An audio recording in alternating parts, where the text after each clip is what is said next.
short time. Today we're going to see Wilson Alvarez to do the kicking for the Seattle Seahawks. Efren Herrera is on injured reserve, and he's a bit under the gun, the youngster Wilson Alvarez. These two clubs getting set for action. It should be a very interesting contest. Well, the Raiders are playing for their pride and poise, and they're not going to sit down on this game. We'll be back with all the action from the Kingdome, the Oakland Raiders, and the Seattle Seahawks.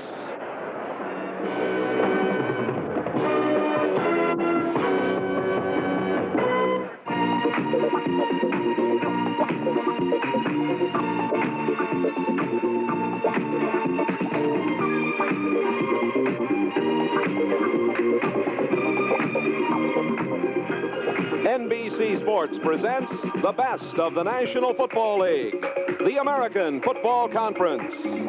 Today from the Kingdome, it's the Oakland Raiders versus the Seattle Seahawks. Today's game is brought to you by Michelob Light, an exceptional light beer with a rich, smooth taste. By the new Chrysler Corporation for 1982. Chrysler has the cars, the quality, the prices America needs. And by Champion Spark Plug Company. Champion, world's #1 seller. And by Alcoa, producers of energy-saving aluminum.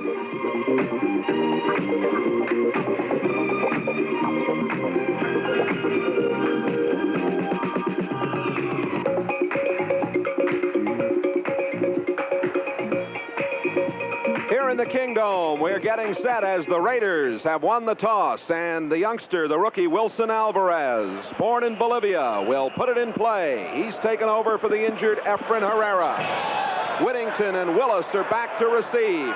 Whittington at the 5, at the 15, the 20, out to the 24-yard line. Arthur Whittington on the return. 20-yard kickoff return for Art Whittington. Ball spotted just shy of the 25-yard line. Big minor with Ellis Thomas on tackle. There's a look at Mark Wilson, Kenny King, and Derek Jensen. Branch, Chandler, and Ramsey, three outstanding receivers. We've got Lindsey Mason playing for Art Shell at left tackle today in the offensive line for the Raiders. First down from the 25-yard line. Play action. Wilson screens it out. That's Jensen at the 30, the 35, and out of bounds after getting a first down at the 40-yard line. Ken Easley, the safety, came over to run him out of bounds. A well-designed play for a first down.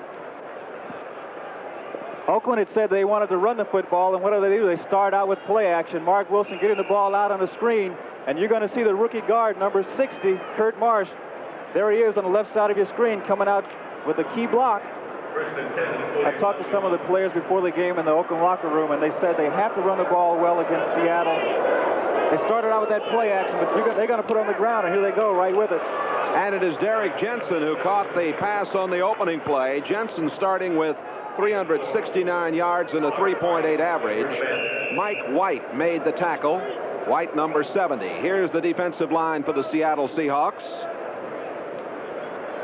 White starting for Doug Sutherland, Jackson, Beeson, and Butler, and Beeson in the middle starting for the injured Joe Norman. Simpson, Brown, Easley, and Harris in the secondary. Second down and 6.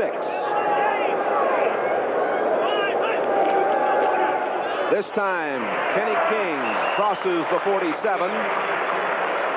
He was met there by Jacob Green, 79, and Tuiasa Sopo, number 74. Shy of the first down. It'll be third down and a long 3.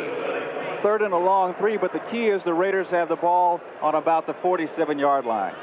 Field position is so important. All season long, the Raiders have started drives from their 10, inside the 10, from their 18. That's a key situation, having the right field position. They're in good shape here. 34.5% on the year on third down conversions. The wide receivers to the near sideline.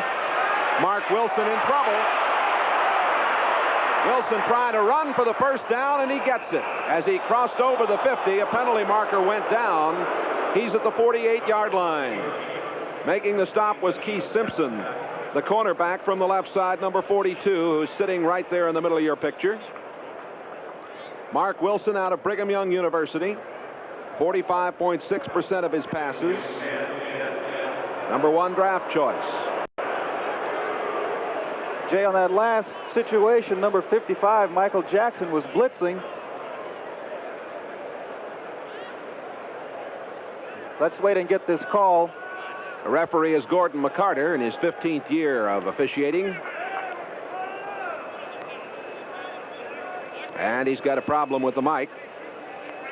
But he's calling illegal use of the hands against Keith Simpson, number 42.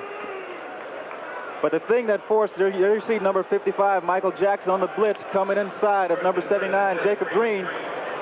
Wilson sees him, goes outside, doesn't have a receiver, but he sees that first down marker, and he's going to get to it. On first down, Mark Wilson with all kinds of time, a bad throw and a penalty marker down. The throw to Kenny King coming out of the backfield was behind him. The coverage there by the linebacker, Keith Butler. I think it's against Michael Jackson again. I think it's number 55. He was trying to guard the tight end. I think he had the tight end, and I think he's going to be guilty of holding him. There is Jackson. He has really been having an outstanding year for the Seahawks of Jack Patera. He played at the University of Washington, a number 3 draft choice. I'm reminded in '79 in the Rose Bowl in the fourth quarter, that interception of his stopped the drive to preserve a Husky win. It's the Rose Bowl, the granddaddy of them all, will be seen right here on NBC New Year's Day. Penalty taking it down to the 38. That was Kenny King getting wrapped up by Robert Hardy, number 75. Hardy, the third-year man, number 10 draft pick from Jackson State. Hardy's not very big. He'd been out a few games, coming back in to play now. They've moved Mike White from his spot back over. Hardy's only about 6'1". They list him at 6'2" in the program. You know, they always do that to beef you up. But he's only about 6'1", about 250. A real but he has fine. great quickness. Yes, indeed. Branch is wide to the far side. Chandler here to the near side as Wilson, under pressure, throws it out. Jensen goes down, and a fine play made by Keith Simpson. Well, that gets the crowd into the ball game here in the Kingdome, this sellout house. Simpson from Memphis State, now playing back at the cornerback position, doing an outstanding job there. Arthur Whittington coming into the game for the Oakland Raiders, number 22, into the backfield. And coming out is Kenny King. But Keith Simpson had played strong safety before. Now he's out at the corner. The defensive coaches think that he's the best athlete on the defense, and that's quite a compliment, particularly when you have an outstanding rookie like Kenny Easley. Fred Anderson, number 63, has replaced Jacob Green. Green going off under his own power on the far sideline, shaken up on the play. And it's going to be 3rd down and 17 for the Raiders. The ball at the Seattle 45-yard line. 12 minutes, 20 seconds to go. There's Green sitting down, the big guy from Texas A&M.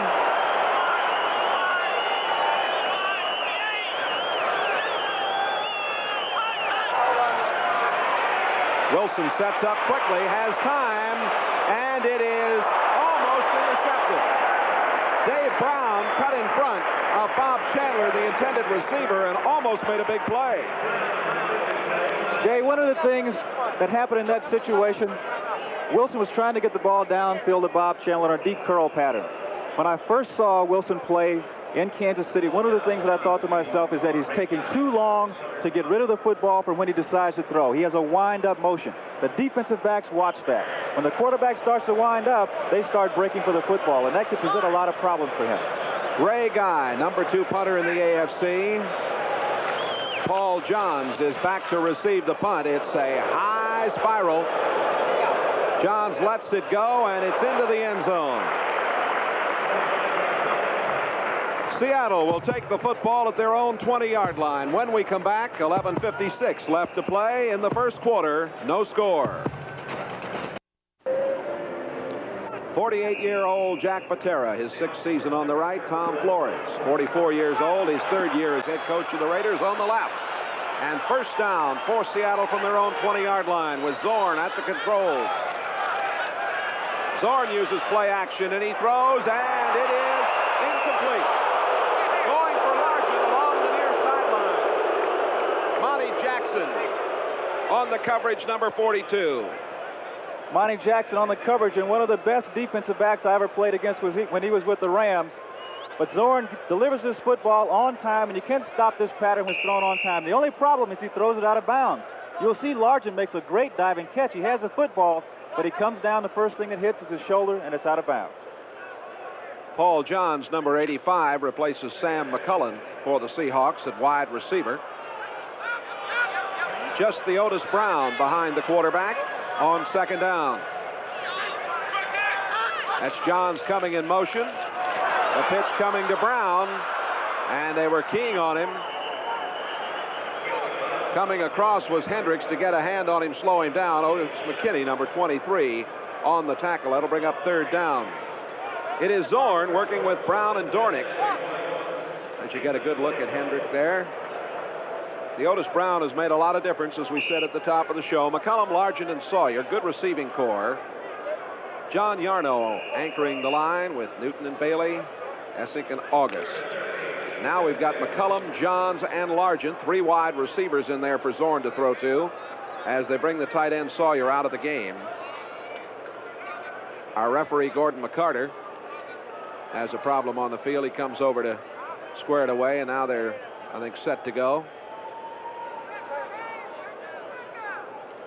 This telecast presented by authority of the National Football League. It's intended for the private use of our audience. Any rebroadcast or other use of this telecast without the express written consent of the Seattle Seahawks and the NFL is prohibited. Apparently a problem with the clock. At the moment it shows 11:20 left to play. We are in the first period, no score. And of course we also noted that there was a problem with Gordon McCarter's microphone in the early going. There's Jack Patera. His record 33-55, a native of Bismarck, North Dakota. Played at Oregon for the minions of Len Casanova way back in the early 50s. While they're trying to get that problem straightened out on the field, one of the things that I'd like to talk about is number 83, who we saw in that last play, Ted Hendricks. Oh, he's been tough against Seattle. He's been tough against a lot of clubs. He certainly has. But one of the things that's happened this year is that Ted Hendricks only has 1 sack. Last year he was leading the team. One of the things that the Raiders told me was that particularly San Diego, when they play San Diego and San Diego is practicing, they'll have a player on the practice field with Hendricks' jersey on. Everybody's looking for Hendricks now. They want to block him. But what's happened? Rod Martin, now on the other side, has 9 sacks. So when you block this guy, it opens it up for other people. And Rod Martin is outstanding linebacker, good quickness, and he's picked up the slack. Still trying to get the clock and the microphone and everything in sync here in the early going. There's the official on the sideline, very nattily attired today, the man who's handling the clock. Pretty easy to see him, isn't it? Yeah. David Hughes now replaces Dornick in the backfield, and here we go for the Seahawks, 3rd and 13 from their own 17-yard line.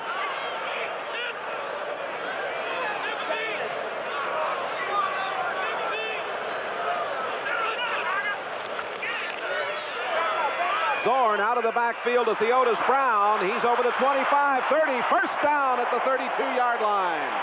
Ted Hendricks on the tackle for Theotis Brown, his 18th catch of the season, and a very fine play to pick up the needed yardage. It certainly is, but one of the things we said at the top of the show was that Theotis Brown is a difficult man to bring down. Watch this. Ted Hendricks is one of the best tacklers around. He grabbed his shirt, but he can't stop him. He's such a strong runner that you can't tackle him high. You got to get down low around his legs. Brown wasn't playing at St. Louis, where the Juice, Otis Anderson, and a young man from SMU who has done an excellent job for them, of course, has been playing in the other position there. Morris. And also they have a young fellow named Stump Mitchell who's come on very well. Now still a problem with the clock, which now shows 10:48 on the board here.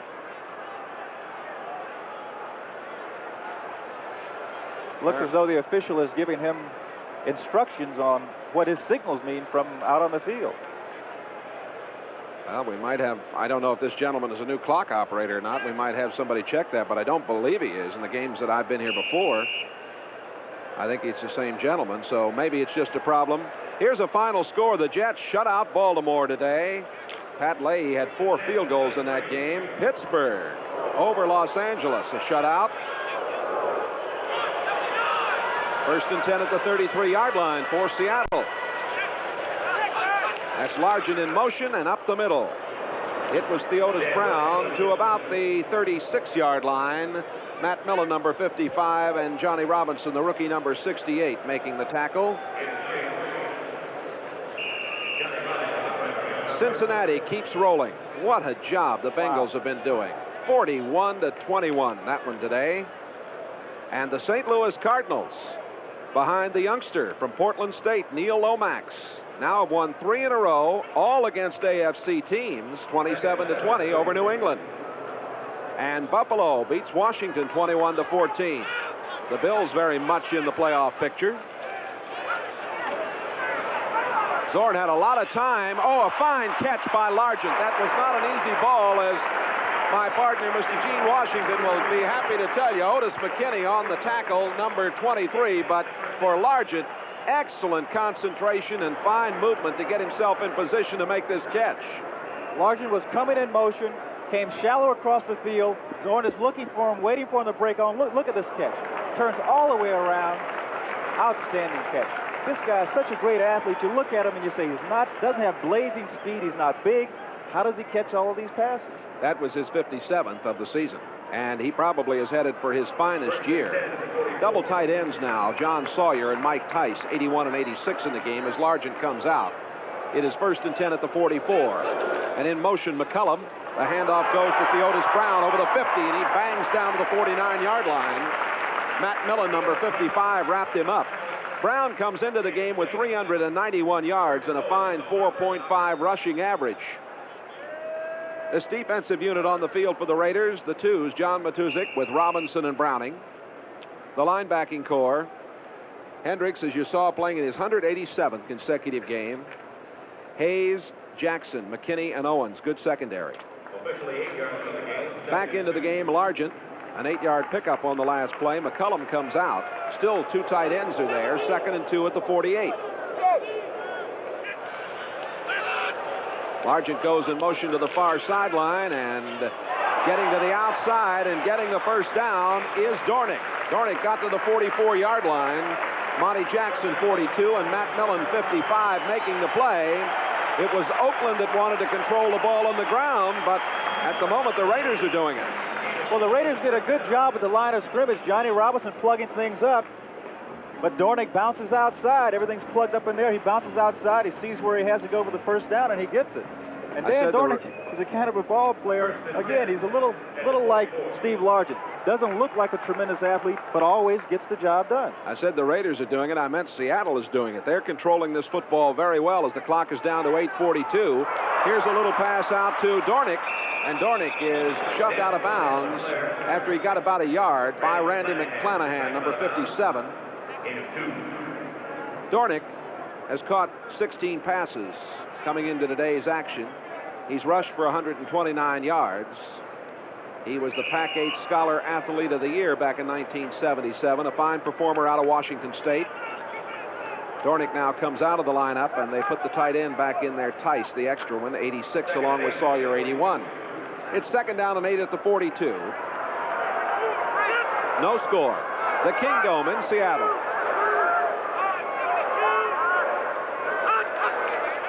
Blitz. And a delay to Theodis Brown, and the blitz was on. They filled a hole with a rookie, Johnny Robinson. The Raiders that time coming on a strong safety blitz. Number 23, Otis McKinney. Had that play broken, it would have been sayonara. It would have been Katie Bartador, because the play you don't want on a blitz is a draw, because McKinney was coming from the outside. Had he cleared the line of scrimmage, he would have had clear sailing. And Cedric Hardman, 86, helped to slow that play down. Did a fine job. It's 3rd down and 9. 6 defensive backs in there now for Oakland. Zorn with time. Ball batted down by big number 72, John Matuszak. Matuszak, who went to school originally at Missouri and then matriculated to Tampa. Well, whatever he did to get to Tampa, he's big, and at 6'8", he presents a big target. And look, he times this situation. He knows he can't get to the quarterback, but when you're 6'8", you stick those big arms up there. You have to be a quarterback who's almost 6'8" to get it over. He is quite a factor indeed. Jeff West, the 6-year man out of Cincinnati, 39.3, his average. Ted Watts, a single safety downfield. A wobbly kick to the far sideline, bounds at the 10, and batted back out, and it's going to be down at the 5-yard line. A fine play made by Vic Miner, just put on the club's list this year. There he is, the little guy, Miner, just added this week. So Oakland will be backed up when we come back in a moment. Hope you're enjoying the play from the Kingdome. Jay Randolph with Gene Washington. Quite a play by Vic Miner added this week. A very fine play indeed. Will Lewis was waived, and Miner, he did a good job there, didn't he? Well, Seattle is the second best team in the league in covering punts. They hold the opposition to 5 yards, as opposed to the Raiders, who are 26th in the league in covering punts. Mark Wilson. His club backed up and starting from the 5, and Wilson from the end zone. Throwing long downfield for Cliff Branch. And Branch had it for just an instant. And as Dave Brown went for him, the ball popped away. This is an exciting play, probably the most exciting play in football. Mark Wilson has his arm, gets good protection, throws the ball about 60 yards downfield. You can see Brown puts his arm in there just at the last minute. Cliff Branch using that great speed to run underneath the ball.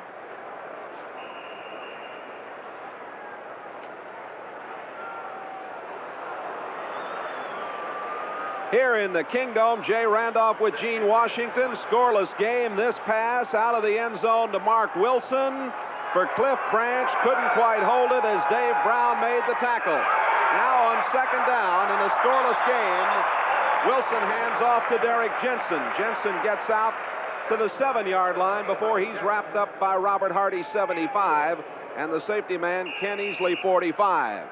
7:09 to play in the first quarter. A scoreless game. Seattle with a record of 4-8, but playing very well of late. Oakland with a record of 5-7. Third down and 6 coming at the 9-yard line.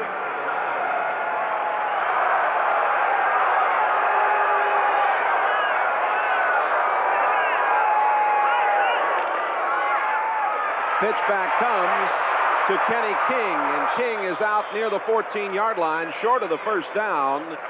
Michael Jackson, the fine left side linebacker, 55, made the tackle.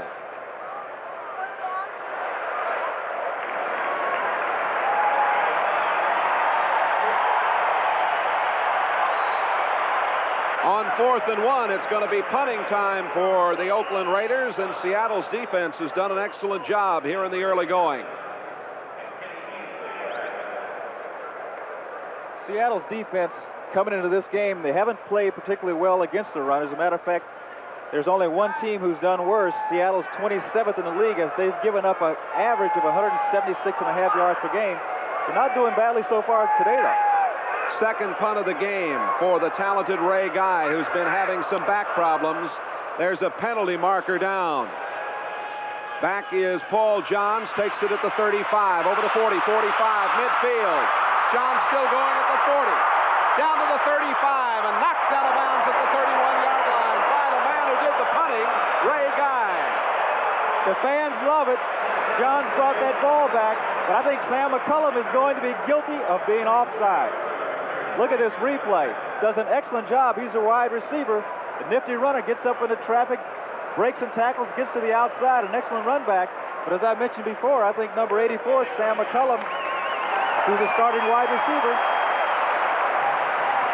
Offside is going to be called, I believe, against the Oakland Raiders. That's the call. One of the Raiders apparently offside.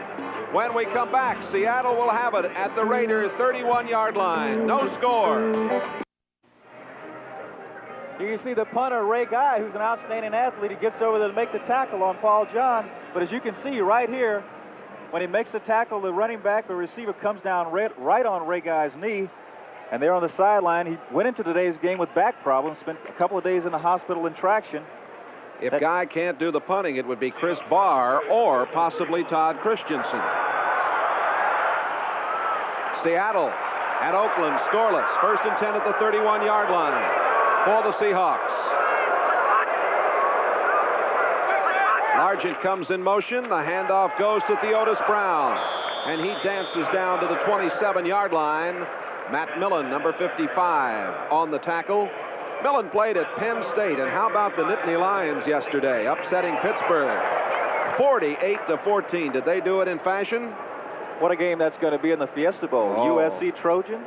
USC and Penn State out in Tempe on Jan 1. Right here on NBC, of course. 2nd down and 6. Largent going in motion wide right. Theodis Brown in a little trouble.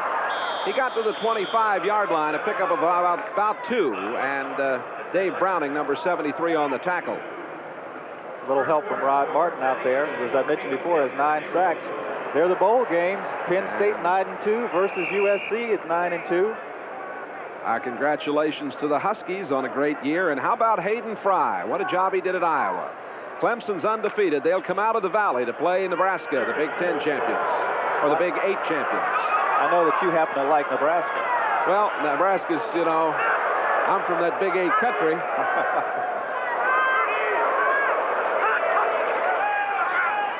Here's a quick toss, and Dornick couldn't quite get there. Pretty good pressure that time, Gene, by Ted Hendricks as he was coming down on Zorn. 4th down and a field goal try. We'll get a chance to see Wilson Alvarez. Alvarez, quite a story. The Seahawks, when they had some problems with Herrera's leg being put on injured reserve, they found him in Corpus Christi, Texas. Cleveland and Denver have given him tryouts. He had a call from Pittsburgh this week. He's from Bolivia and was a great tennis star in Bolivia. Alvarez will attempt. Ball spotted at the 33, a 43-yarder. It's on the way, and it is wide to the right. Wide to the right. So Alvarez, with an opportunity to give Seattle the lead, comes up wide. 4 minutes, 11 seconds remaining to be played. First quarter at the Kingdome. The Raiders and the Seahawks are scoreless. Last Sunday, Arrowhead Stadium, Kansas City, Joe Norman goes out right here. Number 52, you'll see the block. Ooh, that looks just awful. That's Al Dixon, the tight end for Kansas City. Coming in that situation, he thought he could get his head in front, didn't do it. Now here's the man, Terry Beeson, who was starting earlier, has come back in and now has a starting assignment. Good against the run, but doesn't cover the pass that well. Mark Wilson in trouble. And down he goes, back at the 10-yard line. And leading the way was Mike White, number 70, the free agent from Albany State. They like the way he's played. That's why he's starting at right tackle today for Doug Sutherland. Mark Wilson has an awful lot of time to throw the football. You can see he gets back in the pocket. He's looking downfield. The problem is Seattle has done an excellent job in their coverage. And as you mentioned, Mike White, who came in and played when Robert Hardy was injured, now that Hardy's well, they liked the way he played so much they left him in and they took Doug Sutherland out. It'll be 2nd down and 24.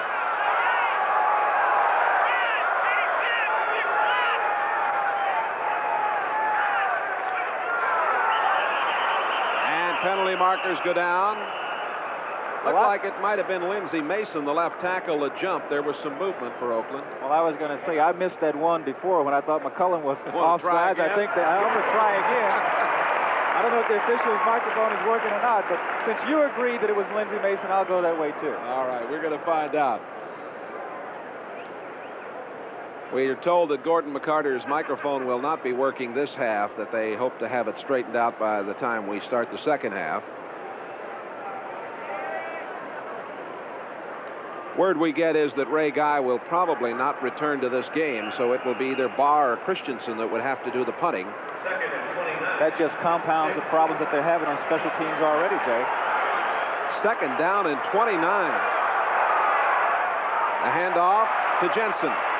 Ooh, did Jensen get hit at the 7-yard line? He took a shot. Terry Beeson was there, so was Robert Hardy.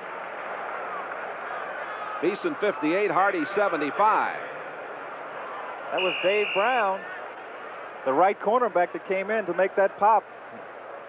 He popped him right there, and then Beeson and Hardy finishing it off. Now Kenny King is out, and Arthur Whittington, number 22, into the backfield. 3rd and 27 for the Oakland Raiders. Scoreless game, 2:55 to go, first quarter. What? Oh! Arthur Whittington wide open. Arthur Whittington was wide open. Mark Wilson looking downfield, didn't see anything there. He had Whittington on a delay, absolutely wide open. Wilson tried to loft the ball to him and threw it over his head. We'd been told that Guy probably would not return to this game, but he is there. He is back on the field. Bothered with back problems, bothered with an injury here. He's going to have to punt out of his own end zone, his 3rd punt of the game.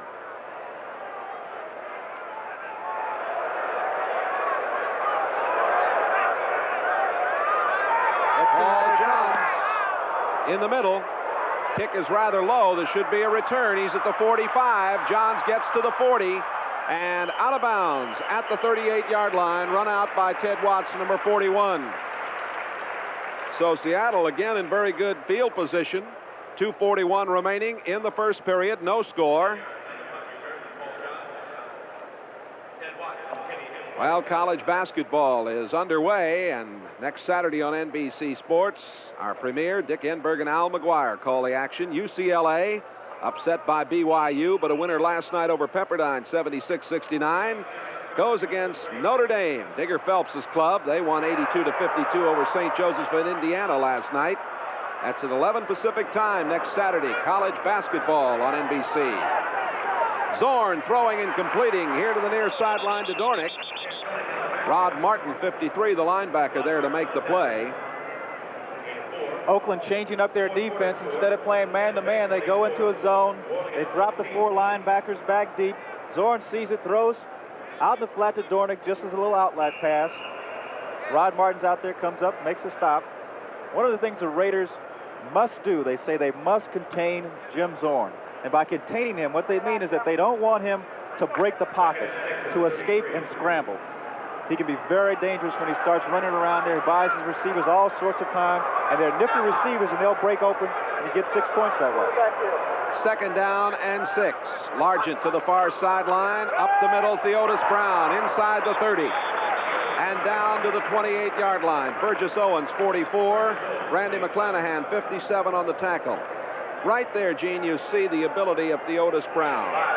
He is not an outstanding blocker. He's basically a tailback type runner. He just like to give him the ball and let him follow the blocking, and that's what he does very well indeed.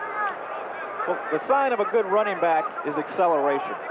That's the thing that the great backs, Walter Payton, O.J. Simpson, Delaney down in Kansas City, tremendous acceleration, and that's what Theodis Brown has to go along with his tremendous strength.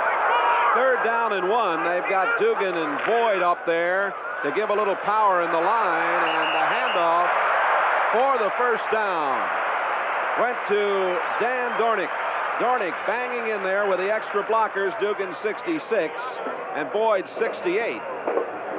First down at the 24-yard line with 1:35 to go in the first quarter. Dornick now leaving the ball game, and the 2 tight ends are there. Sawyer, 81, along with number 86, Mike Tice, who was a quarterback at Maryland. He was indeed. Tice is just a rookie, a free agent. But he's big, 6'7", 235 pounds. Biggest quarterback I've ever seen. Largent in motion. Again, the call goes to Theodis Brown, and he is down to the 15 and almost broken. Burgess Owens saved the touchdown. Burgess came up to help out on that tackle, but as you'll see, look at the tremendous strength that Theodis Brown has. Burgess Owens is going to come up to make the tackle, and he's just going to bounce off. Look at this. Oh, tell me who got the worst of that. Brown had his own radio show with Otis Anderson in St. Louis. They called it the Otis and Theodis Show. And now that Brown has left, they've got E.J. Jr. working with Anderson. They call it the O.J.E.J. Show. Dornick close to the 11-yard line before Dave Browning, number 73, made the stop. Browning played at the University of Washington from Fairfield, Washington, born here in the Spokane area, actually. And Browning was a basketball captain also his senior year at the University of Washington. The Huskies in the Rose Bowl. This game so far, as the first quarter comes to an end, has been played on Oakland's side of the field. Indeed it has. The end of the first quarter in the sold-out Kingdome. Raiders nothing, Seahawks nothing. I'll tell you, we never realized golf was such a tough game. Hey, it's a lot easier hitting a quarterback than a little white ball. So us Linksters drink light beer from Miller. Not just because light tastes great, but because it's got a third less calories than a regular beer. And it's less filling. And you can't afford to get filled up when you're out there trying to get birdies. Yeah, those things move awfully fast. Light beer from Miller. Everything you always wanted in a beer, and less. No ego, Reggie.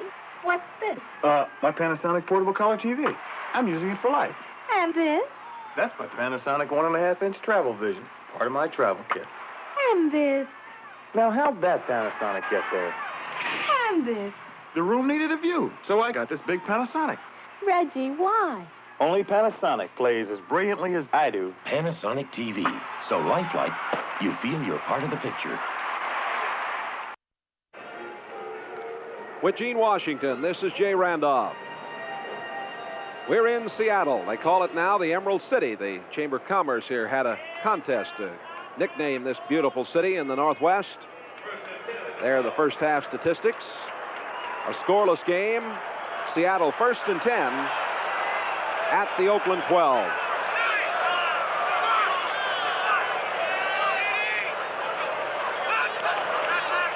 Theodis Brown down to the 7-yard line. Matt Millen, number 55, on the tackle. Ted Hendricks, number 83, his 13th year, originally a Baltimore Colt draft on the 2nd round.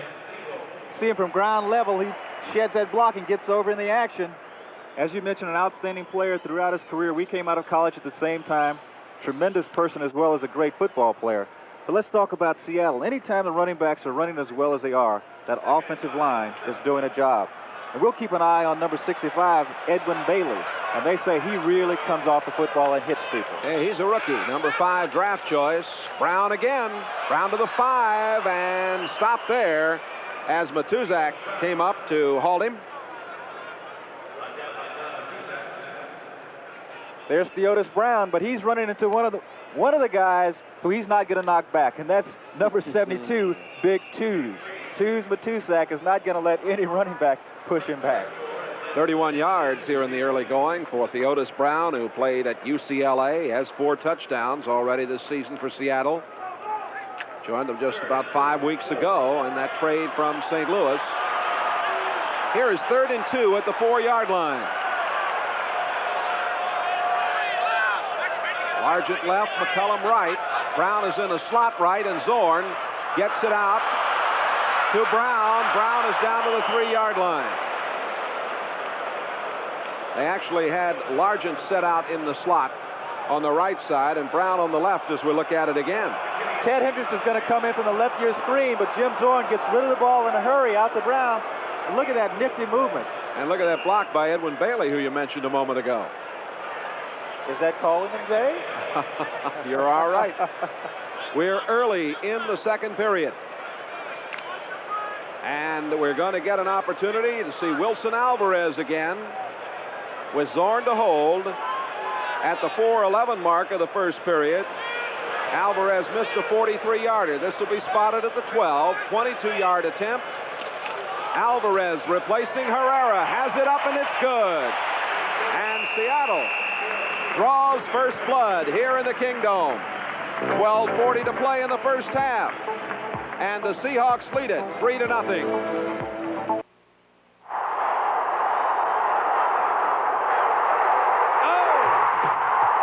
The outcomes have been incredible. Next Sunday, don't miss a dynamite doubleheader as the road to the playoffs continues on NBC Sports. Hi there, folks. Part of the fans who are here, the 37th consecutive sellout for the Seattle Seahawks. Oh, these fans are something up here. Alvarez, a high short kick, coming up to take it at the 12. Whittington at the 25, the 30, out to the 36-yard line comes Arthur Whittington. Number 26, Kerry Justin on the tackle. Well, there's Rusty Tillman. You can see by the expression on his face, he's not happy with the team, the way his team covered that kickoff. And the reason he's not so happy is because they've done a good job. They were the third best team in the league coming into this game. He's done an excellent job with the special teams here. Rusty, of course, was a pretty talented player himself. Frank Hawkins, number 27, in the backfield now with Kenny King, and that is King on the move over the 40, 45, midfield, and run out of bounds by John Harris, the safety man. A first down and some nice rambling for Kenny King. King out of Oklahoma, 4.5 rushing average.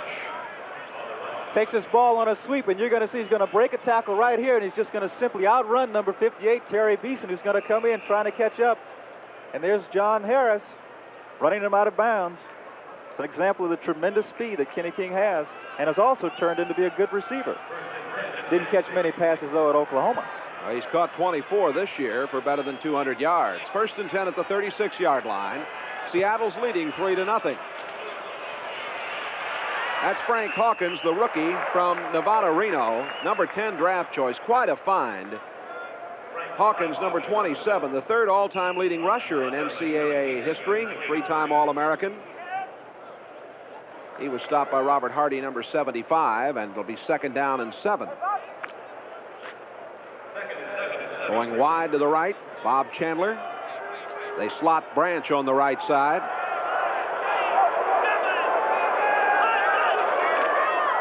Here comes King the other way. Big hole at the 25, 20. And they're doing some very fine blocking up there. The rookie Kurt Marsh, Steve Sylvester, Mickey Marvin, Michael Jackson, number 55, on the tackle. You said it, great blocking. Look at that hole. But there's always a cliche, the hole is big enough to drive a truck through, and that one certainly was. And that rookie, number 60, Kurt Marsh, who's playing at home, is having an outstanding ball game. First and 10 at the 16-yard line. And right up the middle, bangs Hawkins. Hawkins gets to the 12-yard line. Stop made by Terry Beeson. Let's go to New York and update with Byron Day. Jay, thank you very much. Big ball game in San Diego. The Broncos and the Chargers. Denver finally getting on the board. Larry Canada taking it in from 5 yards out. It's now 14-7 Chargers in the second. Jay? Thank you, Byron, and nice to have you with us again this Sunday, keeping the fans up to date on the action around the league. It is 2nd and 5 at the 11-yard line. The Raiders down 3-0, but threatening here, and that is Hawkins getting close to the 6-yard line. Mike White, number 70, on the tackle. And the Raider offensive line doing an excellent job on this drive. They have Lindsey Mason playing at left tackle for Art Shell. He's 71. Kurt Marsh, the rookie, is there at left guard. Gene Upshaw, the old veteran, is back down a slot. Steve Sylvester at the center, as you mentioned before. He's the one guy in that Oakland line that can play every position. Center, both guards, and both tackle spots. First and goal to go at the 6. Hawkins spun away from the first man that hit him. Michael Jackson, first guy to come up and hit him. But it was Jacob Green who made the tackle, number 79.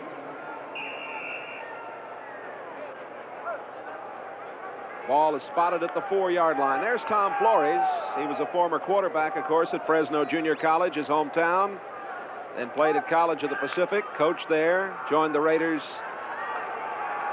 Led the Raiders, of course, to Super Bowl 15. Jack Patera played for the Colts and the Cowboys. Second down and goal. Kenny King to the 2.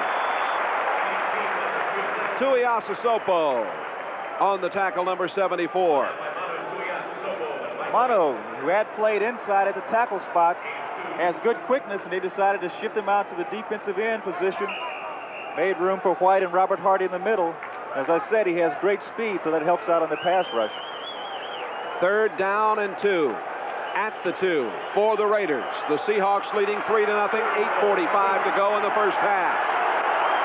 Hawkins 27, along with Kenny King 33, behind the young quarterback Mark Wilson. Wilson looking all kinds of time, throws incomplete. Had Bobby Chandler down in the left corner of the end zone, and the pass a little too tall, maybe, although I've seen Chandler make that catch on many occasions. Mark Wilson has plenty of time to throw the football. Oakland's offensive line does a great job. There's a little takedown there, like a wrestle takedown. He's backing up. He's waiting for Chandler to come across from right to left. He has Chandler open, but he delivers the football, and it's just simply too high. And as you mentioned, Bob Chandler has made some great catches, but he had no chance at this one. That's a receiver talking, folks. What do you expect me to say? That's right. Barr will attempt the field goal. Chandler's holding at the 10. 20-yarder is up and good. And we've got a tie game. 8 minutes, 26 seconds remaining to be played here in the Kingdome in the first half. The Raiders and the Seahawks tied at 3. The talented Jim Plunkett played at Stanford, an old friend of yours. Old friend, teammate. He's a guy that made me a first-round draft choice when we were at Stanford my senior year. Downfield it comes, the kickoff taken. Horace Ivory on the return. Ivory getting back into action this week. Penalty marker is down. Mike Davis on the tackle, and we'll see what the penalty infraction is. Bring you up to date on some scores. Tampa Bay came back, and now leading 24-14 in the fourth quarter at New Orleans. John McKay has those Bucks playing very well. The early indication is that it's illegal use of the hands or holding or blocking, of something to do with that against Seattle. Well, I'm not too good at reading lips, but Gordon McCarter, who has microphone problems, indicates what the penalty was and the push in the back, and it went back to the 14-yard line. How about that score? Yeah, Green Bay coming back. That might have saved Bart Starr a little trip. Maybe 2 weeks. Okay. Atlanta shutting out Houston in the second quarter, 10-0. 1st and 10 back at the 13 as Largent comes in motion, and the handoff goes to Theodis Brown. Brown trying to get some help out in front, and he got about 2 yards as Monty Jackson, number 42, came over to make the tackle from the right corner spot for the Raiders. Monty Jackson making the stop on Theodis. Got up, and his helmet was still on the ground. I tell you, when you finish a game, and if you've had to tackle Theodis Brown more than 3 or 4 times, it's going to take you a little while to recover. He really delivers a blow. That call a few moments ago, illegal use of hands charged against Michael Jackson. 2nd down and 8 at the 15, 7:40 to go, a 3-3 game, second period. Kingdome, Seattle, with Gene Washington. This is Jay Randolph. Play action. Zorn goes to the far sideline, and a fine play as they beat Otis McKinney. It looked like McKinney was right there, but the rookie Paul Johns out of Tulsa did a fine job, made his 7th catch of the season. Otis McKinney, who's a strong safety, is such a good pass cover that they put him out in a wide receiver when the opposition goes with 3 wides. And as you'll see, he's right there on the coverage. Zorn throws an excellent pass so that the receiver has to come back to it. His movement is coming back to the ball. McKinney's in great shape, but there's very little he can do about it. Excellent pass on the part of Jim Zorn. 6th first down in the game for Seattle.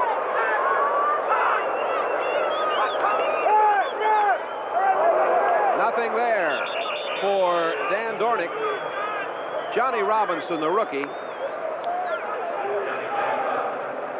Johnny Robinson, number 68 in the middle, a nose tackle. Look at the strength. He has great quickness, but he simply picks up the center. Number 51, John Yarno, throws him aside and makes the tackle. Robinson. Filling in for Reggie Kinlaw. who was injured. As a matter of fact, I think before the season started, the first game. Yeah, he's been out all year with the knee problem. David Hughes now, number 46, in the backfield. As Zorn had that ball tipped and almost intercepted. The linebacker, Matt Millen, almost came away with it. Zorn looked like he was trying to go to Hughes coming out of the backfield down at the 40-yard line. No, I think he was going for Largent. He had Largent had Lester Hayes beat a little bit coming to the middle, and he tried to loft the ball over. But as you could see there, it was tipped. Ball almost intercepted. Largent was there, and of course, Hughes was just behind him, curling out. But I think you're right. It's going to be 3rd down and 8. Largent coming to the near sideline. And Steve Rabel, number 83 in the game. He's wide to the left. McCullum is in the slot right. There goes Largent. Ted Hendricks is coming on the blitz. They picked it up. Zorn throwing and completing. Sam McCullum. Oh, he beat the blitz. Monty Jackson on the tackle. First down, Seattle. The fans love it. Jim Zorn loves to see a blitz, particularly if his offensive lineman can pick it up. Ted Hendricks came on the blitz. They picked up the blitz. Sam McCullum, you'll see Hendricks coming on the left side of your screen. There's Matthews in the middle. There's Hendricks. He can't get there. McCullum runs a quarter pattern. He beats Monty Jackson. Monty Jackson looks back. Couldn't see the football. Excellent throw. Great pattern. Excellent throw is right. Under pressure, Zorn out of Cal Poly. Put it on consignment to McCullum, his 36th catch of the season. First down at the 35. Again, play action from Zorn. Has time. He's open. There's McCullum again at the 5, out of bounds at the 3-yard line. And he had double coverage down there that time. Hayes along with Owens. Well, you might as well come with what you're going good at. If it's working, go back to it again, and they run the same pattern. McCullum comes into the middle like he's going to run a post pattern. Comes back to the corner. This time he beats Lester Hayes. Burgess Owens comes over to help, but his first responsibility, Owens' first responsibility, is anything deep inside. But McCullum went inside and then back to the corner. 67 yards on 2 catches. And first and goal to go at the 3-yard line. 5:45 to play in the first half. The score tied 3-3. Zorn bootlegs, and he is in. Touchdown, Seattle.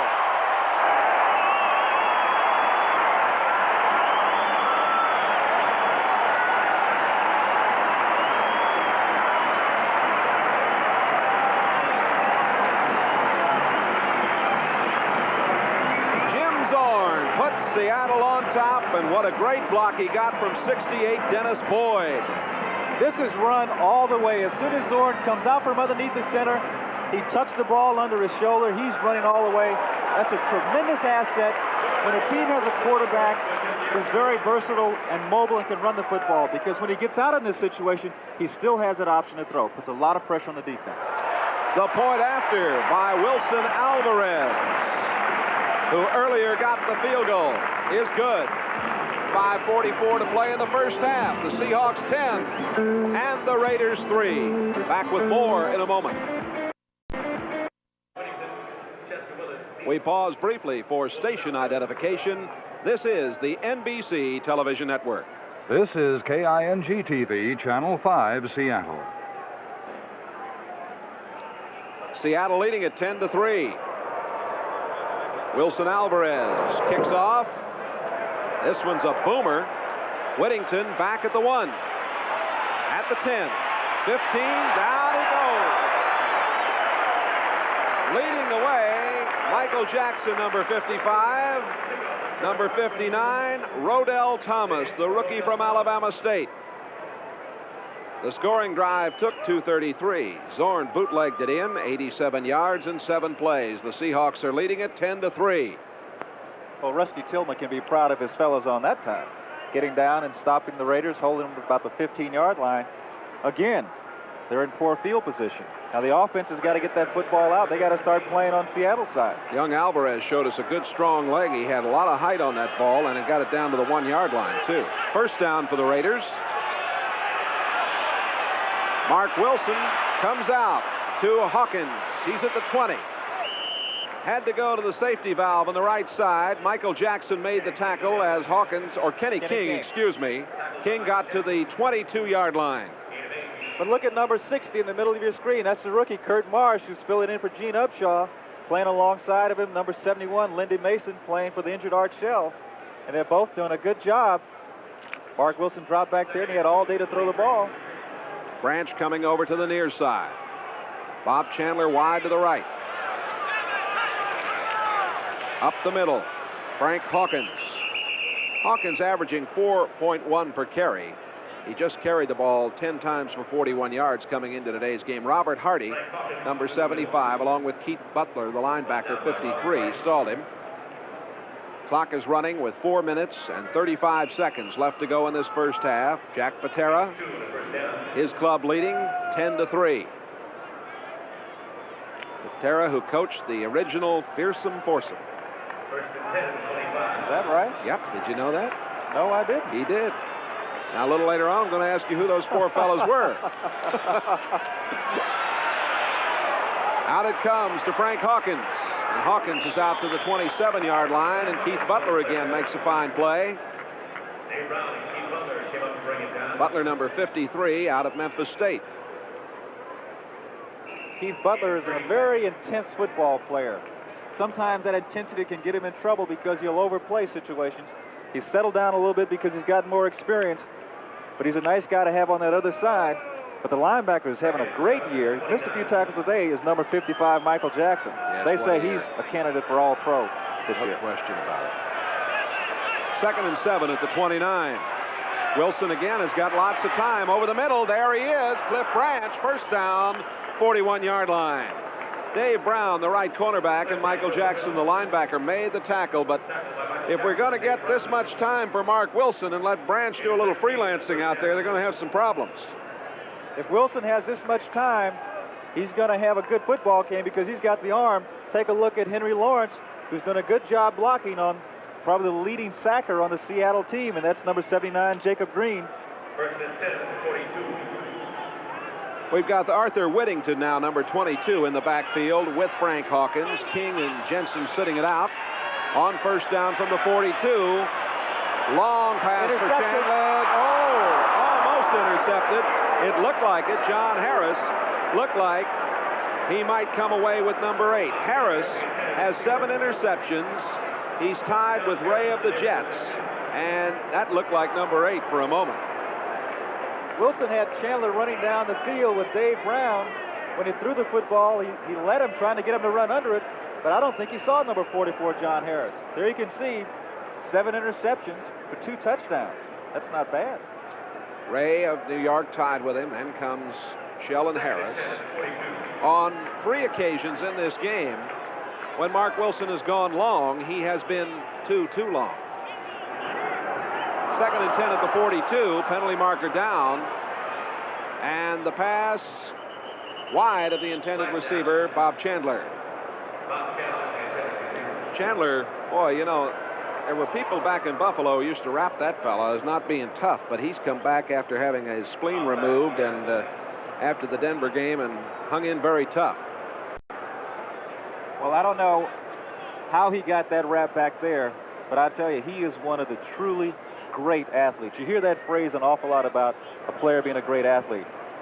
He's practically a scratch golfer, good basketball player, doesn't have great speed, very intelligent football player, but is a tremendous athlete, one of the best athletes I've ever seen. And as you said, if a guy can have surgery, have a spleen removed, come back and play in one season, he's got to be tough. Yes, sir. Originally a Buffalo 7th round draft choice. Bob Chandler. It was offside against Seattle, 2nd and 5 at the 47-yard line for the Raiders. They're trailing 10-3. The delay to King, and they read it well. King got barely back to the line of scrimmage. Manu Tuiasosopo and Terry Beeson on the play. Clock running with 2.5 to go. Number 58, Terry Beeson taking over for Joe Norman.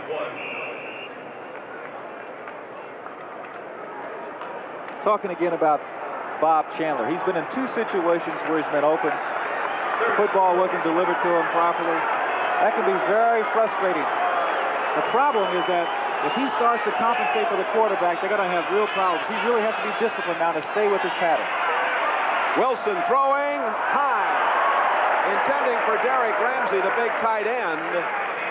One of the Seahawks shaken up on the 41-yard line on the far side. And that is Keith Simpson, number Keith 42. Simpson. They can ill afford to have him out. It looks like his ankle is giving him some trouble. As I mentioned before, he's a tremendous athlete. They say he's the best athlete on the defense. We'll be back with more action from the Kingdome. Seattle leading the Oakland. There's number 55, the linebacker, Michael Jackson, who's covering Derek Ramsey. You'll see on the top of your screen, there it is. Keith Simpson, number 42. He didn't get hit, but his foot got caught on that AstroTurf, and he turned his ankle. And he has come out of the game as we have a punting situation, of course, now for Oakland on 4th and 4. Ray Guy, who is patched up and back in there, has had back problems, was shaken up early in this game. Guy, another high spiral. They let it go, and it is into the end zone. It'll come to the 20-yard line. Little shoving match there. We're going to get the 2-minute warning here also. A timeout with the Seahawks leading the Raiders 10-3. NFL coming up at halftime with NFL 81, of course. Byron Day will bring you up to date on everything. And Gene, I know I speak for you and all of our friends. Congratulations to our good friend Bryant Gumbel, who will be taking over on today. Sherman Smith is now in the backfield along with Theodis Brown. And Zorn on first down throws, and it is incomplete at the 35-yard line. It was Paul Johns who was the intended receiver, couldn't hold on. Otis McKinney on the coverage. The word on Keith Simpson is that it's his ankle, right ankle. We could see on that replay where, and that happens sometimes on that AstroTurf, those shoes that you wear, the friction is so good, sometimes you get a seam or something, and you'll just get, sometimes what will happen is you get a spiral fracture. No one will even hit you. Just be the AstroTurf. Second down, 10. Zorn going long for the tight end, or McCullum. It was McCullum. Well, they had McCullum down there along with Largent. Also Rabel, Owens, and Monty Jackson on the coverage. Clock stopped with 1:44 to go in this first half. I was surprised that Zorn threw that football. There's Simpson. He's behind Beeson on the sideline. As I mentioned before, they say that he's the best athlete on the defense. I'll tell you, I was here earlier in the year. I don't know if he's had an interference call go against him recently, but he hadn't had an interference call up until that time, and he really is a player. 3rd and 10. Zorn again to go upstairs. The rush is on. He rolls out of there. And Zorn over on the sideline. Ted Hendricks brought him down. With 1:37 to go in this first half, the Oakland Raiders will get the football as it's punting time for Jeff West. West with a 39.3 average. West has been around. He's got a few stickers on his trunk. St. Louis, San Diego.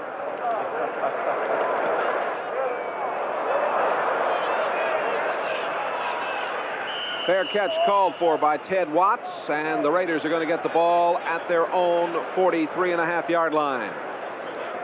Next Sunday on NBC Sports, highlights, scores, late-breaking news from around the league. And then, of course, we've got a doubleheader, very important action for you. The New England Patriots down in Miami. It could be a very critical AFC East matchup. And then in games that might very well decide division leads, Kansas City's at Denver. Buffalo takes on San Diego. You'll want to check your local listings for the games and times in your area.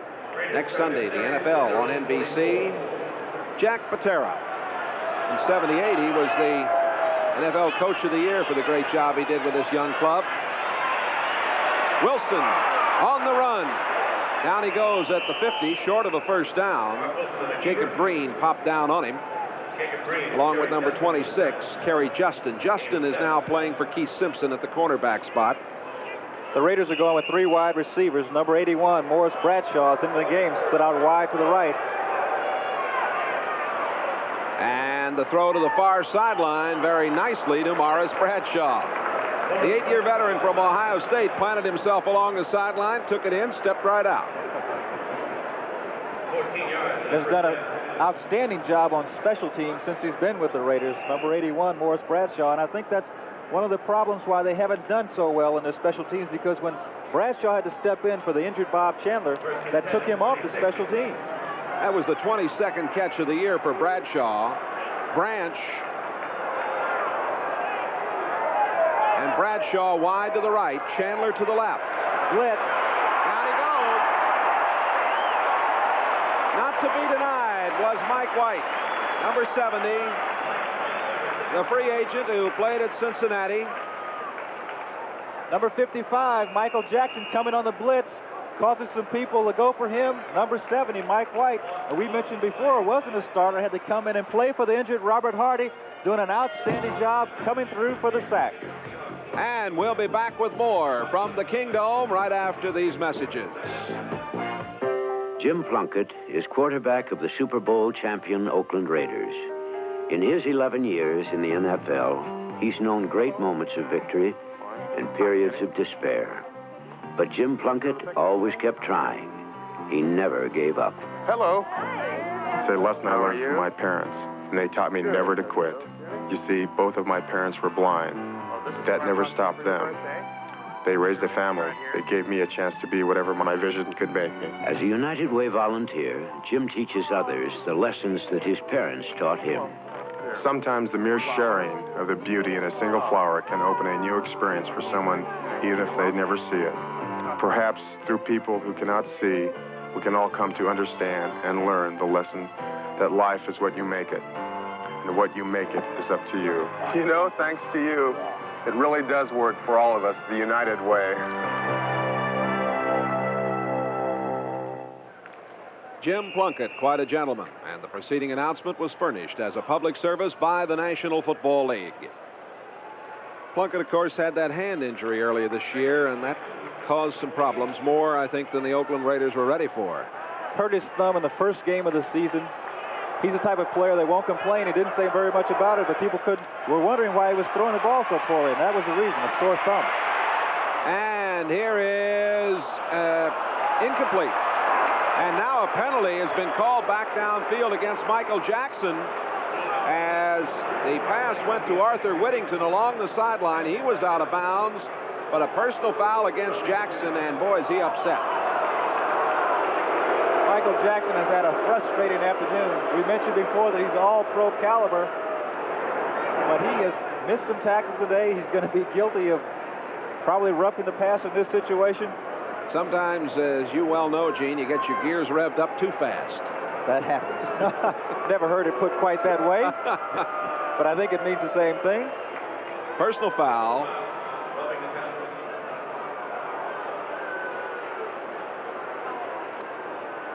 Well, this is a very big penalty at this point in the proceedings with 51 seconds left to go. First half. Seahawks leading 10-3.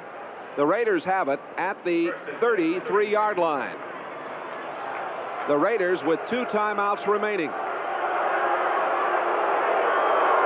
Mark Wilson quarterbacking the Raiders. Steps and throws, and it is complete. And out of bounds goes Cliff Branch. Cliff, who played his collegiate ball at Colorado. 44 catches last year. And he needed 4 catches for 400. Gregory Johnson on the coverage. Let's watch. At his second catch today, Branch, or his third. We'll double check it. Well, he had 32 coming into today's game for 484 yards, but only 1 touchdown. To me, when you have a guy like Cliff Branch on the field, he's so fast. That's his second catch of the day. Has so much speed and puts a lot of pressure on the defense, but you have to get the football to him. He's too valuable of a weapon not to get the ball to him. First down at the 22. A lot of time. Here's a throw for Branch. Intercepted. The interception picked off by John Harris. His 8th of this season. that is some year he has had. The 20th career interception for him. I was just saying that they need to get the football at Cliff Branch, but you don't throw it when the free safety's standing back there licking his chops. There's number 40, John Harris, who comes up with his 8th interception, which is a club record. As you can see, he's just waiting for this football. Branch has no chance. The only thing Cliff can do is try to break it up, but I don't even think he was in position to do that. Mark Wilson simply did not see John Harris. He decided to throw the ball from when he left the huddle. Oftentimes that happens. I was a quarterback. I was in those situations. You decide who you're going to throw the ball to when the play's called. That's a mistake. Well, it was a big play. And now Zorn hands it off to Dornick. Half a minute to go as Robinson made the tackle. Tom Flores has got to be a bit upset that they didn't at least come away with 3 in that situation. The interception by the extremely talented John Harris. One of the reasons that Mark Wilson is playing, though, is to give him the experience. The only way a quarterback can get experience is to play, to be in the heat.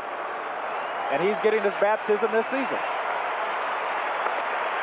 A field goal by Wilson Alvarez, a 3-yard bootleg by Zorn for 10 points, a field goal for Barr. And that's the scoring. 10-3 at halftime. The Seahawks lead the Raiders. NFL 81 coming up in a moment. The 9th meeting in a very spirited series between the Raiders and the Seahawks. Oakland has won the last 3 games. The Seahawks are leading the Raiders 10-3 here at halftime. Let's go to New York. NFL 81, Byron Day. Thank you very much, Jay Randolph. Hello, everyone. I'm Byron Day. Welcome you back here to our NFL 81 headquarters at NBC in New York. It's halftime in Seattle. You know that, of course. Seattle Seahawks lead that ball game 10-3. What we want to do now is catch you up on scores around the rest of the league for this Week 13. Week 13 was certainly unlucky for the Baltimore Colts. They lost their 12th in a row. The Jets hadn't shut anyone out since 1976. They did it to Tampa Bay. Today, they did it to the Colts 25-0. Freeman McNeil getting the Jets on the scoreboard early. 30-yard touchdown run, his first rushing TD of the year at 7-0 Jets. But the Colts were not playing very well at all. Here, a pass is tipped into the arms of Bruce Laird. He drops the ball. This led to a Pat Leahy field goal, a 37-yard field goal. That put the Jets up 10-0 early in the first quarter. Then Richard Todd throws a short pass to Scott Durkin. As he's trying to get more yardage, he fumbles the football, but guess what? The Jets picked the ball up again. This led to a 21-yard field goal by Pat Leahy, 13-0 Jets. Burt Jones not having a good time with the New York Sack Exchange here. Mark Gastineau picks him off. It wasn't until the second half that there was any real excitement in the football game. It was a workmanlike effort by the Jets. Bruce Harper takes it back 46 yards as punt return. That sets up a Jet score by McNeil once again. That made the score 19-0 at that point. 25-0 was the final score in that ball game. Los Angeles and Pittsburgh, the Rams are now 5-8. Pittsburgh, once again, another late season surge for the Steelers. They are now 8-5, 2 teams going in opposite directions. Pat Hayden was starting quarterback today for the Rams. He went out early. But for the Steelers, Franco Harris getting the Pittsburgh team on the board early. 1-yard touchdown run there. 7-0. Franco Harris on the day, 18 carries, 113 yards for Franco Harris. He now is the all-time NFL run leader. Terry Bradshaw passing 8 yards to number 88, Lynn Swann. That made the score 14-0 Pittsburgh. Really an easy day for the Steelers because watch this. Jack Ham picks off a Pat Hayden pass, returns it 25 yards to the 2-yard line. Terry Bradshaw taking it in himself. Final score there, Pittsburgh 24-0. Terry Bradshaw, 10 of 19, 204 yards on the day, 1 touchdown throwing, 1 touchdown passing. Cincinnati and Cleveland. Kenny Anderson and the Bengals are having the kind of season that most pro teams can only dream about. They went into the game today needing a win to clinch a possible playoff position. They went after it very, very quickly. Kenny Anderson up top, 39 yards. Chris Collinsworth, his exciting rookie from Florida. That score made it 14-0. Pete Johnson scoring earlier. Kenny Anderson again, 7 yards to Chris Collinsworth. 21-zip. Cincinnati out on top. Brian Sy finally getting the act together for the Browns. He threw 6 interceptions last week. Here he throws to Ricky Feature, making it 21-7. But Anderson countered right back. 2-yard touchdown pass to Emil Harris, 28-7 Cincinnati. Sy having a little bit better day than what he did last week. Here he makes a 22-yard run to Cincinnati's 7-yard line. This set up a Mike Pruitt 1-yard touchdown plunge, making the score 28-14 at that point. But then the Seahawks, then the Bengals just began to pull away. Pete Johnson, a 12-yard touchdown run. Final score in that ball game, Cincinnati no problem with Cleveland, 41-21. Cleveland could very well be eliminated from the race so far. St. Louis and New England, final score there, 27-20. Billy Sullivan said earlier, Ron Earhart's job is safe. He's going to make a decision probably sometime next year, but at the moment, it does not look too good for Ron Earhart or New England Patriots. They drop now to 2-11. St. Louis streaking now at 6-7. They've won their last 2 ball games in a row, 27-20 St. Louis. Washington and Buffalo, the Bills needing a win today, 21-14 over the Redskins. Ferguson, 6 of 18 for 70 yards. Not such a good day. 1 touchdown. Roland Hooks, 19 carries, 108 yards. Green Bay and Minnesota. The Packers upsetting the Vikings. Last week, the Packers took it on the chin from Tampa Bay. This week, they returned the favor to Minnesota, 35-23, Green Bay over Minnesota. Minnesota could ill afford to lose that football game. Tampa Bay and New Orleans. The last time Tampa Bay visited New Orleans down in the Dome, they upset, if you can call that an upset of the Saints last year for their first victory back in 1976. This year, 31-14, a final Tampa Bay over New Orleans. Denver, San Diego. It's at the half now. San Diego leading Denver 20-10. Chuck Muncie having quite a day for himself already. He scored on a 14-yard run early on in the ball game after Dan Fouts had passed to number 89 Wes Chandler. This set up that run by Chuck Muncie. By the way, Muncie now leads the NFL in rushing touchdowns. He has 17 on the season. Fouts came right back. He passed 44 yards to number 89 Wes Chandler. This set up a Chuck Muncie 1-yard touchdown run. Point after was good. Score then stood at 14-0 San Diego. It looked like San Diego might be on the road to a rout, but then Larry Canada pulled the Broncos within 7. He runs it in from 5 yards out. That made it 14-7. Now watch this play. Denver fumbles his punt. San Diego recovers. They eventually moved in on another Muncie touchdown run. That made the score 20-7 at that point. Fred Steinfort came on and kicked a field goal for Denver, making it 20-10. That ball game at the half. Atlanta, Houston, 24-6. Now at the or in the second quarter rather, 24-6. Atlanta over Houston, not having any problem with the Oilers. Oakland, Seattle, the game that you're enjoying right now. Seattle, 10-3 over Oakland. Giants and San Francisco out on the Bay, 14-0. The 49ers over the Giants. We'd like to remind you, coming up New Year's Day, we hope that you'll be with us all day long, beginning with the Fiesta Bowl, continuing on to the Rose Bowl, and then the Orange Bowl. You can sit right there and be with us all day long and enjoy great football action. Fiesta Bowl is first up. Penn State will be taking on USC. Then in the Rose Bowl, it'll be Iowa versus Washington. Everyone says Washington. Who are they? Well, they've been in the Rose Bowl 3 out of the last 5 years. Should be a very good ball game. Then in the Orange Bowl that night, a possible matchup of teams fighting for the #1 ranking in college football for the year. Clemson, sure to move into the #1 place tomorrow, taking on Nebraska. A very, very good ball game, matching the ACC champion against the Big 8 champion, Nebraska. Also next Saturday, don't forget, NBC is a home of great NCAA college basketball action.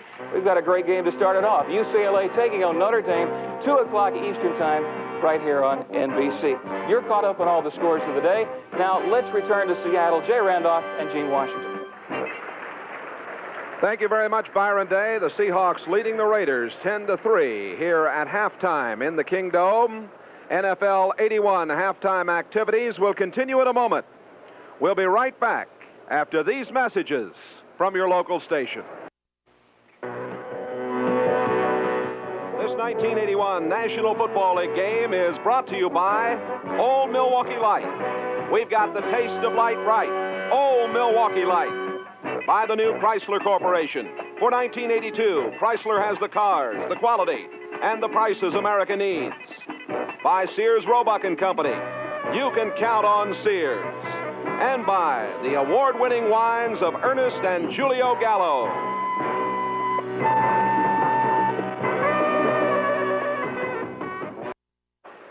With Gene Washington, Jay Randolph. Halftime at the Kingdome, your halftime statistics, and a pretty even ball game.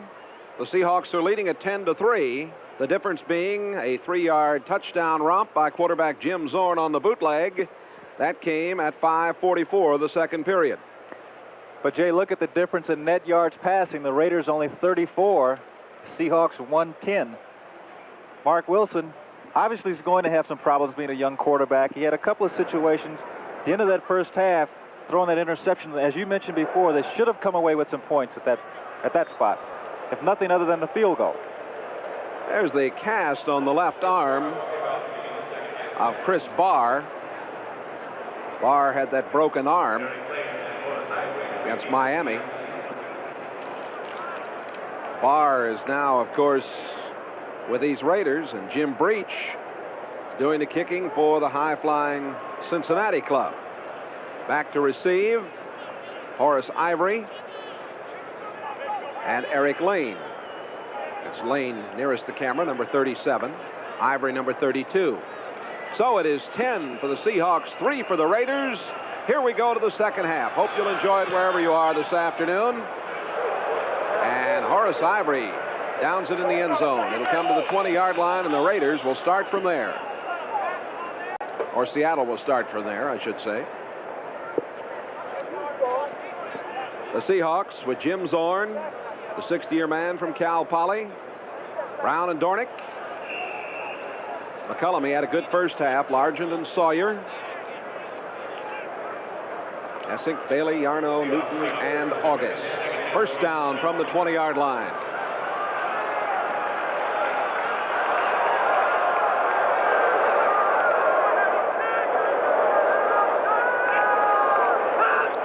Largent stepped in motion left, came back to the right side. Theodis Brown stopped right along the line of scrimmage. John Matuzak, 72, and Rod Martin, 53, on the tackle. Take a look at this Raider defense. The Raiders ranking 4th on defense, 8th against the rush, 12th against the pass. They're their talented group of linebackers and defensive backs.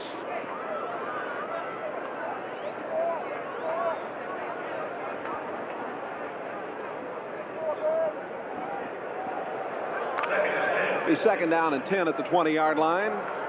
David Hughes joining Theodis Brown now in the backfield. Hughes 46, Brown number 30. And they've got a full house, but then they have a problem as McCullum was in there and he went in motion. And a timeout was called by Zorn to talk things over. Some problem. Zorn in the first half, 8 out of 14 for 110 yards. Brown had 34 yards on 10 carries. We're going to have a timeout with just a little less than a minute played in this third quarter. 10-3, the Seahawks lead the Raiders. There's Jack Patera. Played high school ball in Portland, Oregon at Washington High School. His club leading 10-3. Second down and 10 at the 20. Now they're in that full house again. McCullum in the middle, going in motion. And Zorn to put it up. And the throw to Dornick. First down out at the 42-yard line. Rod Martin, number 53, on the tackle, a 23-yard pickup. First time we've seen this formation this afternoon. Well, it is. Rod Martin has good speed, but they simply fool him. Dornick, who's not as fast as Rod Martin, comes on the inside after McCullum goes in motion from a 2 tight end slot, takes all of the defensive backs deep down the middle, get the football out to Dornick. And before we said, not an impressive looking athlete, doesn't have great speed or great size, Dan Dornick, but he always seems to be in the right place at the right time.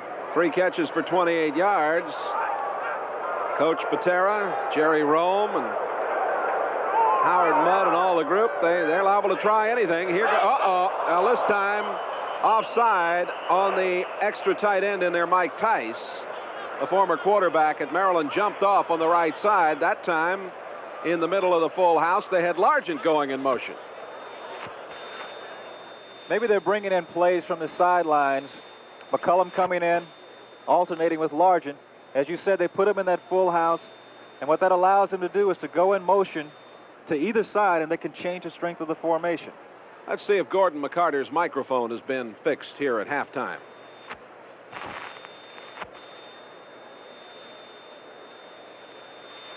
Encroachment, number 81, offense, still first down. All right, there you are. Gordon McCarter now communicating with all of us. Right call, but wrong man. It was 86. 86. First and 15 at the 37-yard line. The Seahawks lead at 10-3. We're in the third quarter. Zorn goes for McCollum, and McCollum has a first down at the 46-yard line.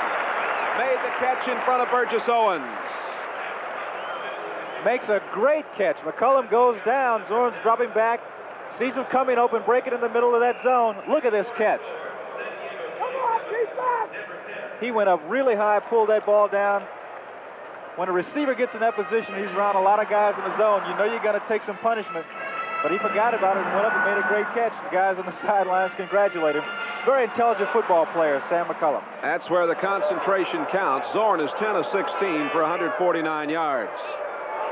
Largent comes to the near side. Theodis Brown breaks over the left side and gets to the 43-yard line. A flag thrown in there as Johnny Robinson, number 68, made the tackle. Robinson has really impressed me. He's got a chance, I think, to make the all-rookie team in the middle. The early indication is that it's holding against Seattle. The official that threw that flag was back in the secondary. Of course, he may have had a better angle. Maybe it was the tackle or the tight end on that side. Ball goes back to the 43. Let's listen.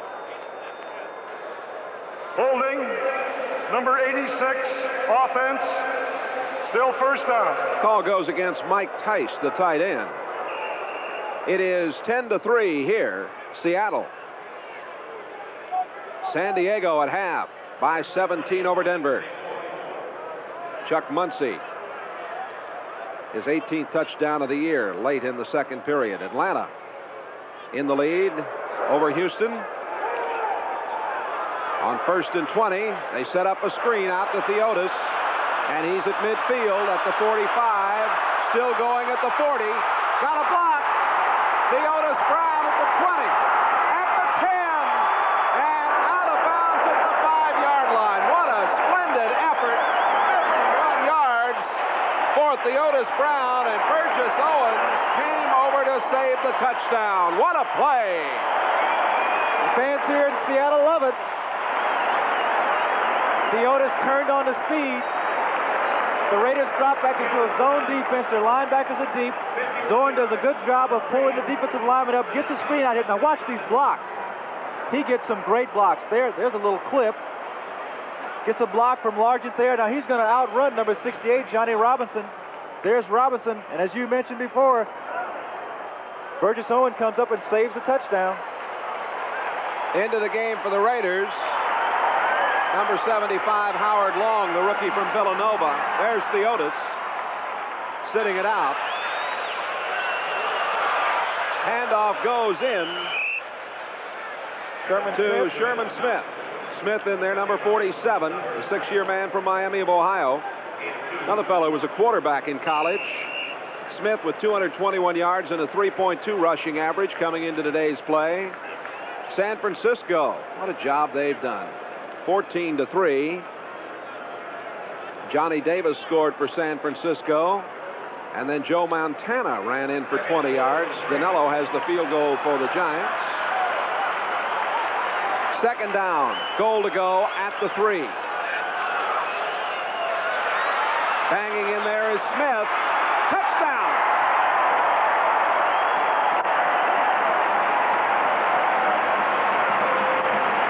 The 4th touchdown of the season for Sherman Smith. And Seattle takes another giant step toward victory here. They look awfully good. Sherman Smith is going to run behind Edwin Bailey and Ron Essick on the left side of that line. They blow the Raiders back. Smith, who's a big guy. As a matter of fact, some people say that he would be a good tight end prospect because he has the height to go along with his strength. Gets down underneath and just sort of scrambles past the goal line for the touchdown. Wilson Alvarez, the Bolivian booter, replacing Efren Herrera. Put it up, penalty marker down. We'll see what the discussion is all about.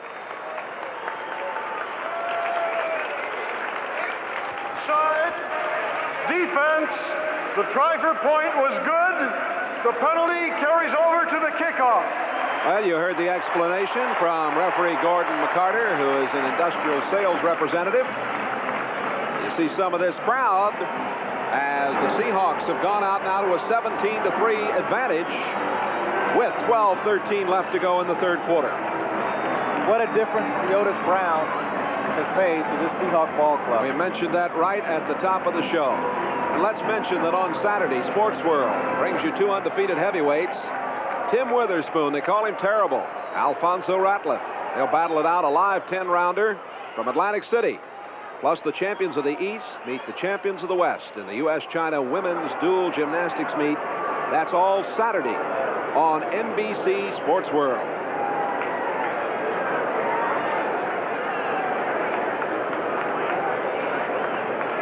Getting set to kick off, Alvarez to Malcolm Barnwell, number 80, and Arthur Whittington, number 22. It's Barnwell on the right.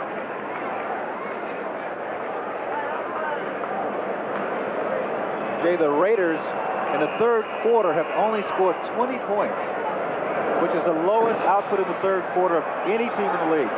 They're going to have to change things around here. Whittington is at the 10, the 15. Lost the football. And touchdown.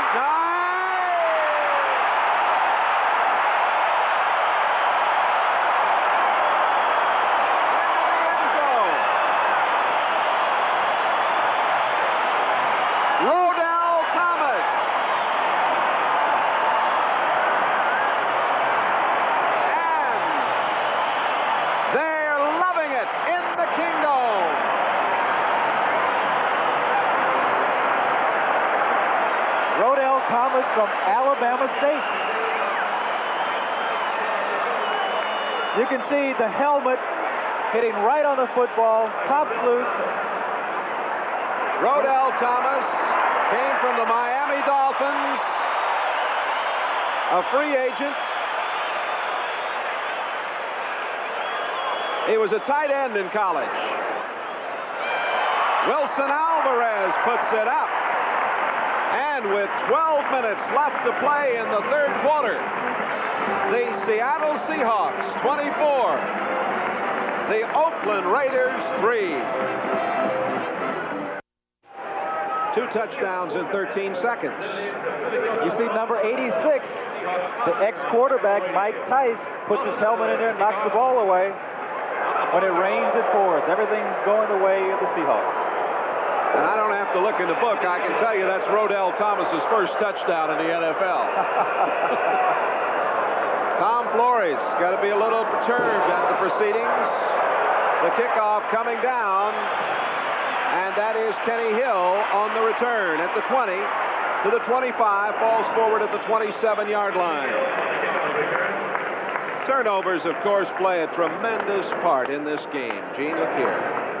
Well, it's an indication of how teams are playing. What this means is that, for example, Dallas, they're plus 15. That means that they have taken the ball away from the opposition 15 times more than they have turned it over. And look at the teams that's on the top. Dallas, Cincinnati, San Francisco. Now let's take a look at the teams who are not doing so well on the bottom. New England, minus 13. Houston, minus 11. Oakland coming into today's game, minus 9.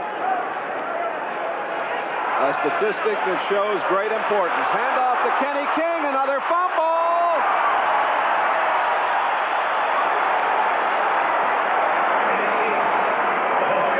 We'll wait till they unravel. Seattle seems to think they own the football. They do.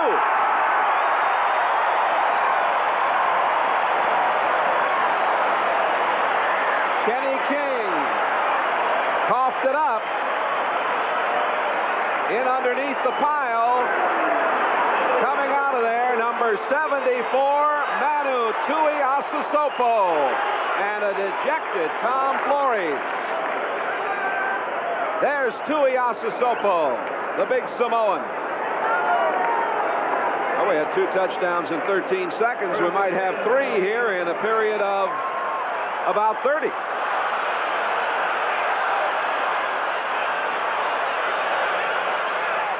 And Zorn, using play action and rolling, cuts back against the grain. Going long and incomplete as he intended for Largent. Excellent coverage that time by Lester Hayes, the cornerback. And Hayes is shaken up. Hayes did a super job in coverage. Zorn rolling out, taking lots of time as we watched Lester. I think he just had the wind knocked out of him. He allowed Largent to run downfield about 18 yards, come back, then reverse his field and take off long again. But Lester Hayes was right with him step for step. I thought he was going to come up with his interception. Coming off the field, it may be his shoulder. You can see that Lester Hayes is in great shape. Only has 2 interceptions this year. Last year led the league, I believe, with maybe 18 or so, but only 2 interceptions so far this year. How do you like that? Ooh. Trying to pull him back together, you might say, huh? 2nd down and 10 at the 29 for Seattle, leading 24-3. And another turnover has given them the ball. Zorn, 11 of 18. Pitch back to Theodis Brown. Brown following the block of Ron Essing, the second-year man from Little Grand Valley State of Michigan. Randy McClanahan, 57, and Johnny Robinson, 68, on the tackle. Again, Gene, I want to say that Robinson, of course, the rookie, is learning out of Louisiana Tech, but he is a very impressive-looking youngster in there at middle linebacker.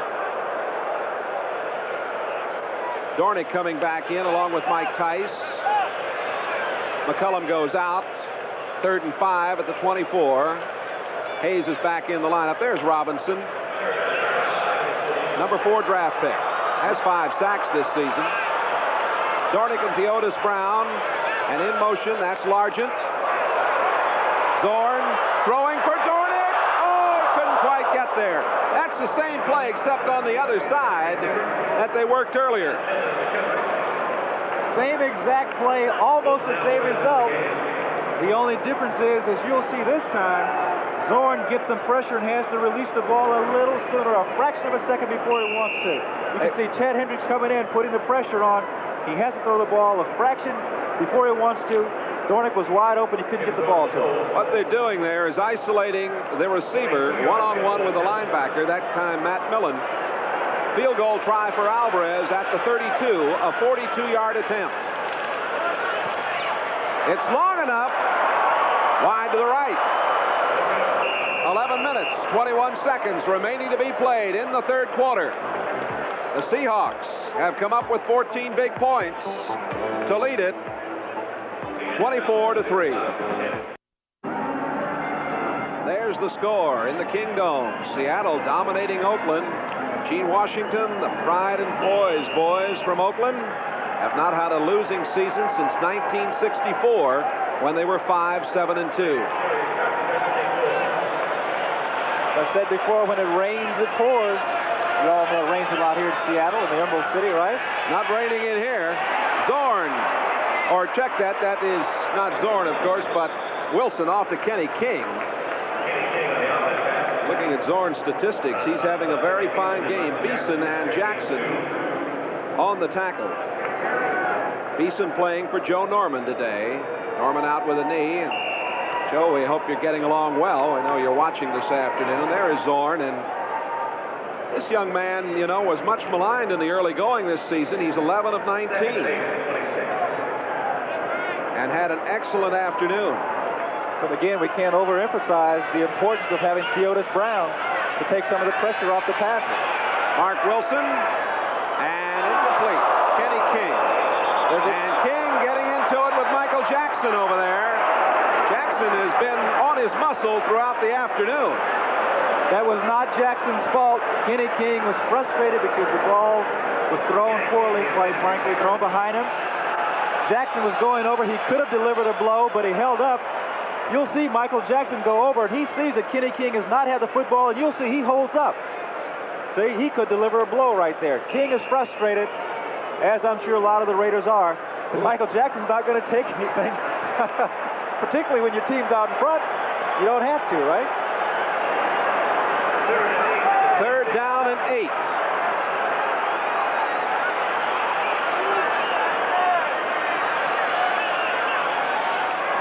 Mark Wilson. A lot of time. Throws complete to Branch. Branch down at the 40-yard line.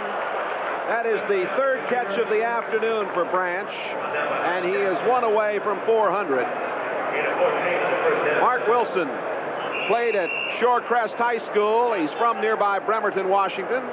Under a lot of pressure this afternoon.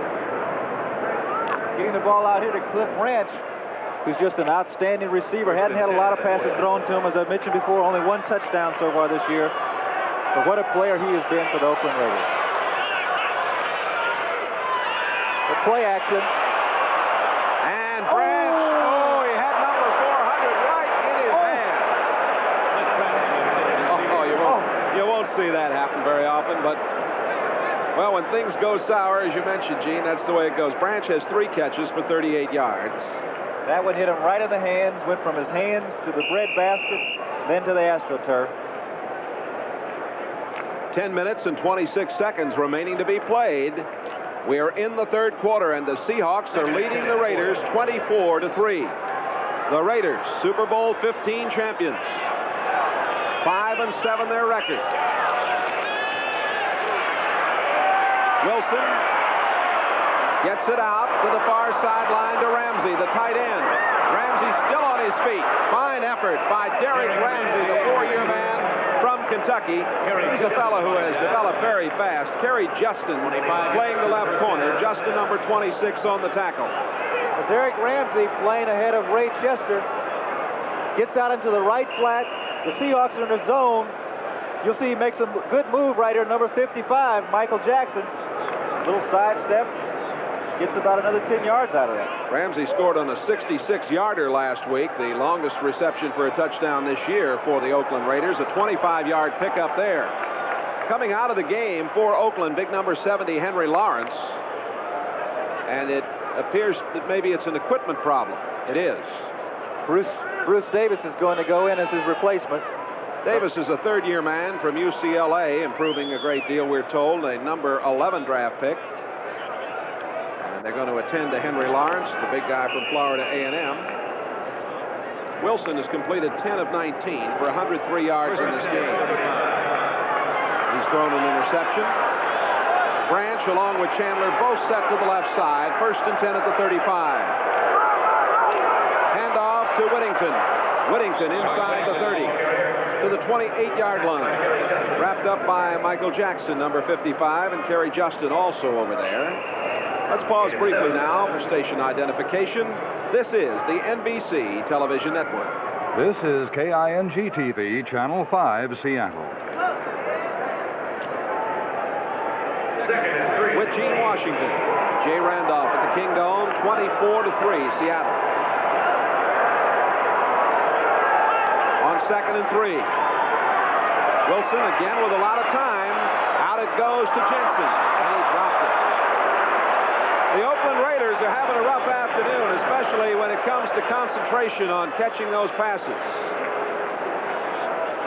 Take a look at number 21, Cliff Branch, as he runs down in that zone defense. Gets over here. It appears as though he's wide open, but what's happened is those defenders, they're in their zone, they're reading the quarterback.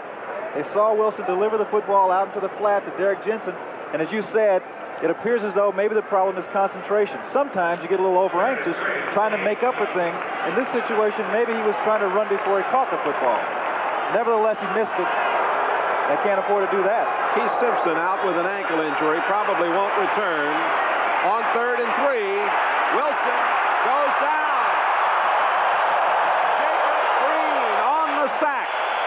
Green had some help. Tuiasosopo came around, and Green, who made the all-rookie team number 1 draft choice, sacks that man right there. Jacob Green comes in and makes the sack, but give credit to this play to a fellow we won't see in the picture, number 22, Dave Brown from the Seahawks, because Mark Wilson was trying to get the ball to Cliff Branch, who was going to come underneath. But Dave Brown completely shut him down, didn't let Branch get underneath. Wilson had no place to go, but he didn't throw the football away. the third sack of the afternoon for the Seattle Seahawks. Ray Guy to do the punting. Johns is back to receive. Guy got a short, wobbly kick away that is going out of bounds inside the 5-yard line. Oh, that turned out to be a dandy. By design, ball out at the 3-yard line. That's where Seattle will have it. 8:21 left in the third quarter. 24-3, Seahawks.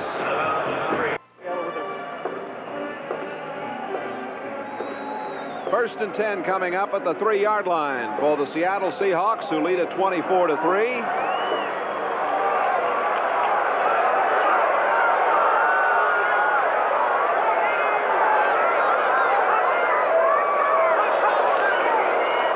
Hand off to Dornick. Dornick is near the 5-yard line.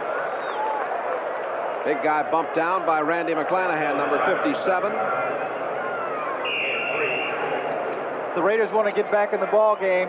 This is the best chance they have to try to get something going. The defense needs to shut Seattle down right here. If they do that, they can get the football in good field position. If they allow Seattle to come out of their own end zone, get downfield, maybe Katie Bar to throw it in. Tice is in with Sawyer, double tight end alignment. Largent comes in motion. Theodis Brown is pulled down. Lost the football. Let's see, they're going to call the play dead at the 1-yard line. McClanahan in there to force it. Well, that was very nearly a safety and very nearly a touchdown for the Raiders. Well, you'll see number 57, big Randy McClanahan. He's 6'5", 225 pounds. He breaks through there, grabs Theodis Brown by the collar, and pulls him down. And that's a close call. It looked as though he was in the end zone. A whistle had blown, apparently. Third down and 12. And the Seahawks are running out of real estate.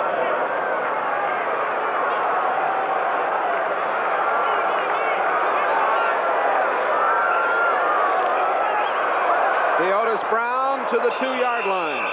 And the specialty units come on. A very big punt coming up for Jeff West. Theodis Brown was rammed down at the 2-yard line. Ted Watts goes back to receive the punt, and West got it away. Now a whistle. He was outside the end zone. Oh, standing on the white line, a safety. A safety will be called here. A mistake by the punter, Jeff West. He received the ball out of bounds. The punter stepped on the end line when he had possession of the football. That's out of bounds. Play is a safety. 2 points. Kick up from the 20. The Seahawks head coach, Jack Patera, will now have to watch his team kick off. Now watch West in the left of your screen. He's got that back foot on the line. He's standing there, already on the line. He can stand there, but he can't receive it there. Once that ball is in his hands, if he's there, he's got a problem. 24-5, the Seahawks over the Raiders. Back with more in a moment. Well, here's the play that caused the safety a moment ago. Jeff West on the end line. 2 points, and now it will be West to put it in play. And a bad short punt. And it is taken at the 40-yard line. And coming back with it is Todd Christensen. And the Oakland Raiders have very excellent position once again. They're going to get it at the Seattle 45-yard line. Terry Beeson made the tackle. Todd Christensen out of Brigham Young, who is a very versatile performer. He can play in the backfield for you. He can play tight end. He can punt if he has to. He's from Sheldon High School, Eugene, Oregon. Well, I mentioned before that if the Raiders could hold, they would get the ball in good field position. They've done that, but they've also got themselves 2 points on that safety. So if they can get a good drive here, they can get back in the football game. We've got an eternity to play. 6:13 left in the third quarter. And Mark Wilson trying to rally his club. Gets it out. That's Derek Ramsey. And Ramsey has a first down. Ramsey's been in the clear a couple of times and made big plays when his quarterback was able to get it to him. Well, for the second time, Derek Ramsey makes number 55, Michael Jackson, miss. Wilson drops back. Seattle's in his zone defense, gets the ball out. Watch this. There's 55, who's a good player, makes him fall down. Derek Ramsey, 4 receptions, 122 yards. Kerry Justin, playing at the left corner position, made the play. First and 10 at the 32-yard line. Wilson, out it comes. Hawkins inside the 25-yard line. They're using the short pass to the flat very effectively now. The tackle made by Michael Jackson, number 55.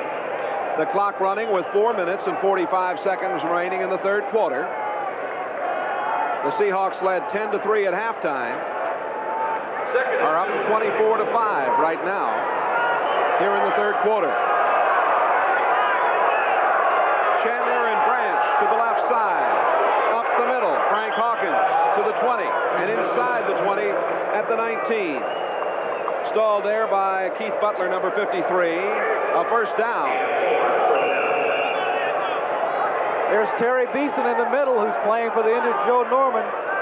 And one of the things that Beeson does best is he plays the run very well. A lot of people say it looks like Dick Butkus. He's got a lot of size, a lot of strength. His only drawback, though, is he isn't quite as fleet of foot as Joe Norman. He doesn't cover the pass quite as well. But when people run up against him, he can really stuff it up. Now the wide receivers are to the right side on first down. Wilson steps up and throws, and it is complete. And that is Kenny King. King did an excellent job of getting away from the defender, Keith Butler, and getting some extra yardage down to the 15-yard line. King shows his versatility and his quickness right here. As I mentioned before, since he's come out of Oklahoma, he's developed into a good receiver. Takes his eye off the ball a little bit, but manages to grab hold. And that's number 53, Keith Butler. Doesn't manage to bring him down. Dave Brown ran him out. The ball is inside the 15. Second down and 4. Chandler set to the right side. Branch in the slot. Blitz is shown, and now an audible is called. And they're calling the blitz off. And Wilson in trouble. 20-yard line. Well, they called the blitz off, but Robert Hardy just came through and made a fine play. The forced sack by Seattle. Number 53, Keith Butler, was also in there on the play. What happened was that John Harris, the free safety, was going to come with the safety blitz. They called it off. He went back. There's number 71, Lindsey Mason, trying to block people, but he can't keep everybody out. As I mentioned before, 53, Keith Butler's the man who gets through. A very big play for Oakland. Down 24-5. Third and 11. Wilson throws complete to Christensen. First down at the 7-yard line. Keith Butler, 53 on the tackle, along with Michael Jackson. The two outside linebackers converging. There's Todd Christensen, who's the backup tight end, special teams player. You notice how he caught that football. He knew he was going to be in the middle of traffic, made sure he held on to the ball, got it, tucked it away.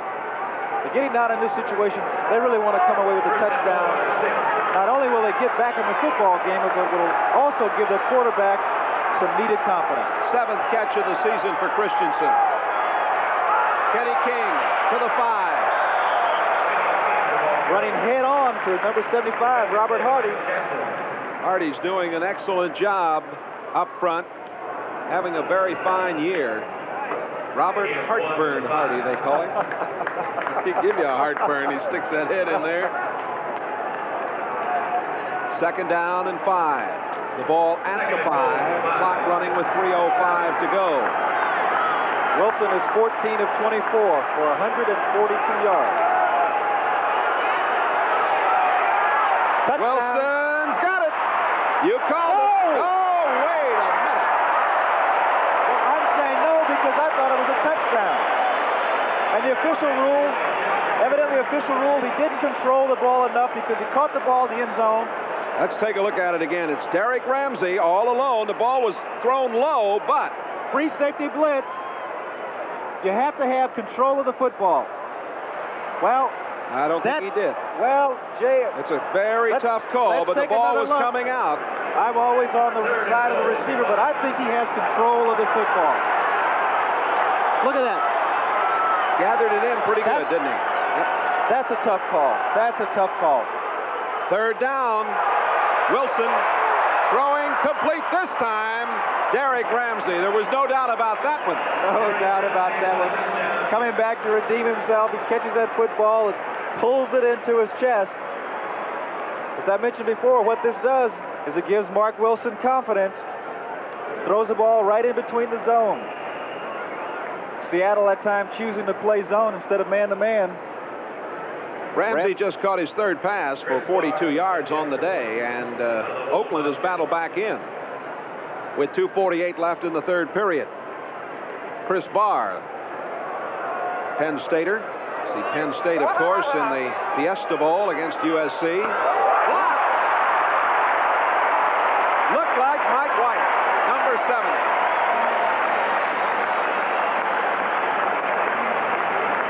Well, you don't see that too often, a blocked extra point. We'll see coming in the middle. There is number 70. Mike White did the job. 2:48 left to play in the third quarter. 24-11, the Seahawks. Let's run down the scores that we have from around the National Football League. The Jets shutting out Baltimore. What a job New York's been doing. Pittsburgh shut out Los Angeles this afternoon in the Steel City. Cincinnati kept right on winning, and winning big, 41-21. St. Louis behind the youngster, Neil Lomax. Buffalo, a winner in a big game at Buffalo over Washington, 21-14. Tampa Bay came from behind to defeat New Orleans, 31-14. Green Bay upsetting Minnesota 35-23. San Diego at halftime has a 17-point advantage over Denver. That game down in San Diego. Atlanta over Houston in the third quarter. Here is Barr kicking off. Coming up at the 12-yard line to handle it. Horace Ivory. Penalty marker goes down. Ivory is out near the 40-yard line. He was stopped by Mike Davis, number 36. The Giants in San Francisco are doing battle down in the Bay Area. And in the third quarter, San Francisco leading at 14-3. That'll bring you up to date on the action in the NFL. Here it is 24-11, the Seahawks.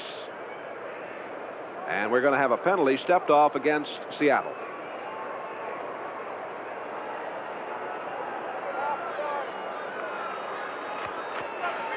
Holding number 59. Call goes against Rodell Thomas, who earlier got the touchdown on the fumble recovery.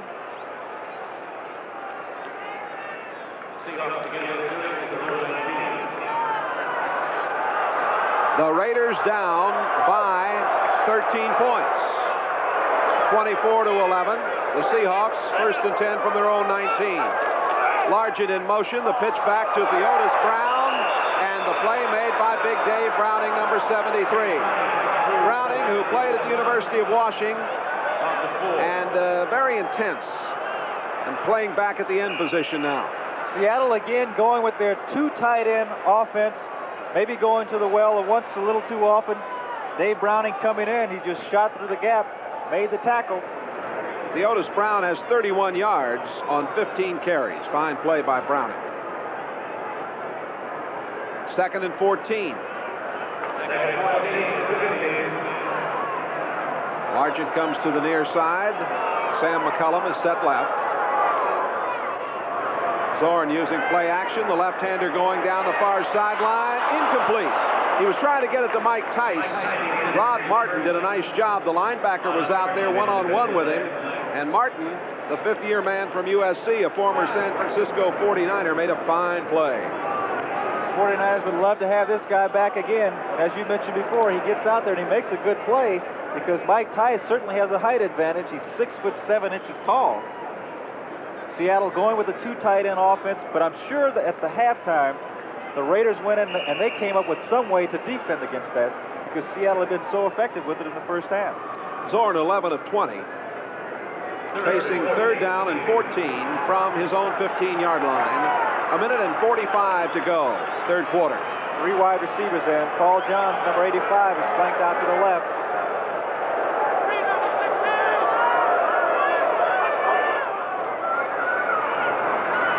Zorn throwing and incomplete. Rod Martin on the coverage. Theodis Brown got his feet tangled up. He went down. The pass appeared to be intended for him. He was the short man in the pattern. A lot of folks on that side may have felt it was pass interference. Well, Rod Martin stepped on his heel, but it was unintentional. Jeff West, this time punting from about the 3. Are they going for the block? They're all up there. He got it away. A very high kick. Ted Watts, fair catch, 47-yard line of Oakland, and the Raiders will have it there. Again, they have excellent field position. A minute and 35 remaining in the third quarter, and the Seahawks up 24-11. Basketball. Mr. Enberg and Mr. McGuire. UCLA and Notre Dame. UCLA upset by BYU on Friday night, but winners last night over Pepperdine. Notre Dame won their opener 82-52 over St. Joe's of Indiana. Digger Phelps has got a young club. Digger told me a couple of weeks ago, he said they'll be all right if I don't overcoach them. But that'll be next Saturday on NBC. There's Jack Patera. We mentioned he coached the fearsome foursome. Now I'm going to find out if my sidekick here remembers that group as Wilson throws wide and through the arms of Derek Ramsey. The fearsome foursome, the original fearsome foursome, coached by Jack Patera. Give me those names. Well, now you have to remember that I played against the Rams and got beat by them a lot of times. I didn't know you were that old. How about play Deacon against Jones? Deacon Jones. Rosie Greer. Rosie Greer. Lamar Lundy. And none other than Father Murphy. Father Murphy himself. Merlin Olsen. All right, 2nd and 10 at the 47-yard line. You get A for that one. Wilson is 15 of 27 for 147 yards, 1 touchdown, and 1 interception. And on 2nd and 10, out it comes to Hawkins. Hawkins at the 45, the 50, and short of a first down as he got to the 47-yard line. Dave Brown pulled him down, number 22. Hawkins is a very impressive rookie out of Nevada, Reno. Born in Las Vegas, went to school in Reno. We'll talk about another good young player. Look at Jacob Green, number 79. Certainly gotten his share of sacks. He has 8 this season. There you see him hustling across field. Plays over, decides to take a little rest. 3rd and 3. Chandler goes wide to the right, so does Branch. Jensen behind the quarterback with Whittington on the wing left. And penalty marker goes down. This might be a free ball. It was, because I think Seattle was offside. And one of the Seahawks, Ken Easley, the rookie, is shaken up. He's either got a cramp or twisted his ankle. You see those ankles are taped on the outside. And Easley, the number 1 draft pick, the All-American from UCLA. Let's watch we see it. Looked like he might have stepped on the back of Branch's foot there and just turned his foot. The AstroTurf toe. Yep. I think that call went against number 70, Mike White. I think he got a little over-anxious, jumped too soon. There's Ken Easley going off to the sideline. Little trouble for the Seahawks now in the secondary. The rookie Gregory Johnson at safety replacing Easley. Kerry Justin has replaced Keith Simpson. In the penalty department, Seattle 7 for 60 yards. Oakland has 4 for 20 yards. Again, a problem with the microphone of Gordon McCarter. Breaking in and out now, but it is 1st and 10 at the 41-yard line. And we will see if Mark Wilson possibly can exploit the problems that the Seahawks are having in the secondary. The wide receiver set left, the pitch back coming to Kenny King. Kenny King going down to the 36-yard line. He is stopped there. Let's go to New York now and get an update from Bryant Gumbel. All right, Jay, out in San Diego, the Chargers continue to play impressive ball against the Broncos. Craig Morton here intercepted by Woodrow Lowe. It remains 27-10. If the Chargers can hang on, there'll be a three-way tie for first in the AFC West. Jay? All right, thank you, Bryant. Now you're going to be working in the mornings. We can play some golf in the afternoons. Hawkins gets it down to the 31-yard line. And Terry Beeson, number 58, makes the tackle as the gun sounds. And we're at the end of three quarters here at the Kingdome in Seattle. At the end of the third quarter, the score, the Seahawks 24, the Raiders 11. We'll be right back after this from your local station. The Seahawks give the Youth Football League youngsters an opportunity to play here indoors before their games. West Seattle and Rainier were involved in a game here today. We walked in, Gene Washington was noticed by one of the coaches of one of the teams. Fellow played against you back in college. Fred Hawkins. Hawkins battling to the 20-yard line for the Raiders. Hawkins stopped on the play by Ken Easley, who's back in there now at safety, being shaken up. Hawkins has 8 rushes for 31 yards, King 10 for 60. Well, Jay, if the Raiders score right here, we're going to have some football game. No question. It's a first down at the 20-yard line. Lots of time. Opening moment of the fourth period, and Frank Hawkins, backpedaling his way to about the 16-yard line. Michael Jackson, 55, on the tackle.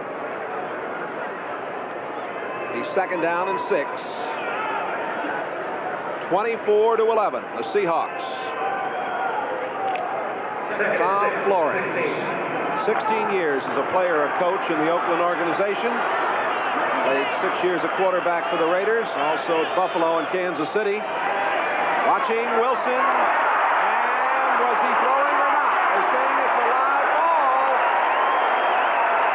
Well, I want to look at that on replay. Tuiasosopo comes up with a football.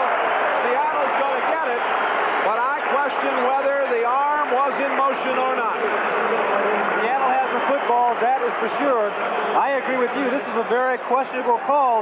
Close call. Is he throwing? Well, let's take a look. Oh, nope. Was not going forward. All right. The rule is that the quarterback's hand must be in the forward motion. Wilson brought the ball up, but it was not going forward.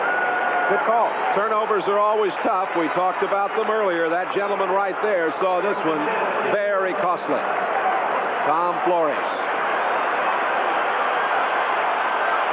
At the 24-yard line, first down for Seattle. Zorn at the controls. Theodis Brown across the 25 to the 26-yard line. Matt Millen and Johnny Robinson on the tackle. Fumble. And a fumble, and they're going to get it back. Let's go to Bryant Gumbel. All right, Jay, the San Diego Chargers continue to gain a measure of revenge for an earlier 42-24 defeat at the hands of the Broncos. Fouts throwing a touchdown pass here. Chargers now lead 34-10. Jay? All right, Brian, and right here, another turnover. And right back it comes to Seattle. At the 27-yard line. Oh, a couple of turnovers back-to-back. McClanahan coming away with a big play. Wide receiver set left. First and 10 at the 27-yard line. King trying to get outside is ridden down. A fine play made by Michael Jackson with some help from number 58, Terry Beeson. Kenny King has a lot of speed, but so does 55 Michael Jackson. He's been in a lot of situations today. He's had a few missed tackles, got in a little altercation earlier. But as I said before, the coaches here are so high on this player. Big play type of guy, and they say that he should be all-pro this year. King with 62 yards on 11 carries.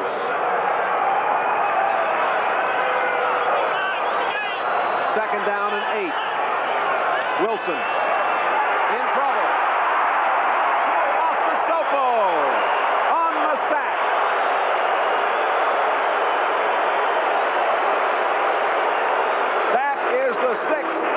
of the afternoon for Seattle. Manu Tuiasosopo, he beats number 79, Bruce Davis, and beats him badly. You see Davis coming into your picture in the top of the screen in the middle. But Tuiasosopo used that great quickness he has, and that's why they moved him from defensive tackle out to defensive end to take advantage of the good speed that he has. Justin at left corner, Brown at right corner, Easley and Harris are safeties. Beeson, White, Tuiasosopo, Hardy, Green, Jackson, and Butler on defense for these Seahawks. 3rd and 17. Wilson throws. Oh, what a fine catch! Derek Ramsey on a ball that was really very, very tough for him to catch in the seam. With the action coming at him, the 6'4" Ramsey went up and made a big play for a first down. Mark Wilson has thrown the ball high all afternoon. Again, he throws the ball high, but look at that catch. Ramsey goes up and makes some reception, and I'll tell you, he is lucky that the defender, Kerry Justin, wasn't closer, because in that situation, the receiver is at the mercy of the defensive back. 1st and goal to go at the 8-yard line. The handoff to Jensen. Stopped cold by Terry Beeson. Terry Beeson plugging it up in the middle again, doing what he does best, and that's stopping the run. Raymond Chester comes into the game to replace Derek Ramsey. Chester, the 12-year veteran from Morgan State, number 88. Now at tight end. 2nd and goal to go at the 8-yard line. Bob Chandler goes wide to the right. In the backfield, Arthur Whittington, 22, Derek Jensen, 31. Wilson has time, throws, Chandler, but a penalty marker down. Now let's see if it's offensive or defensive pass interference. You're right, because Chandler went inside, tried to come back outside, ran into the defender. But they're going to call it on the defense. Chandler made a good move, but I thought for a moment he might have pushed out. Let's look at it. If we get a look at this on the replay, this is a tough call, because Chandler, we can't see it here, but he goes inside, comes back outside, but he runs into the defender. Bobby Chandler's clever. Watch right here. Well, you couldn't see it. We don't know who pushed who, but as I glanced down there, it was tough to tell. 18 of 30 for Wilson, 188 yards, 2 touchdowns and an interception. Here is Barr.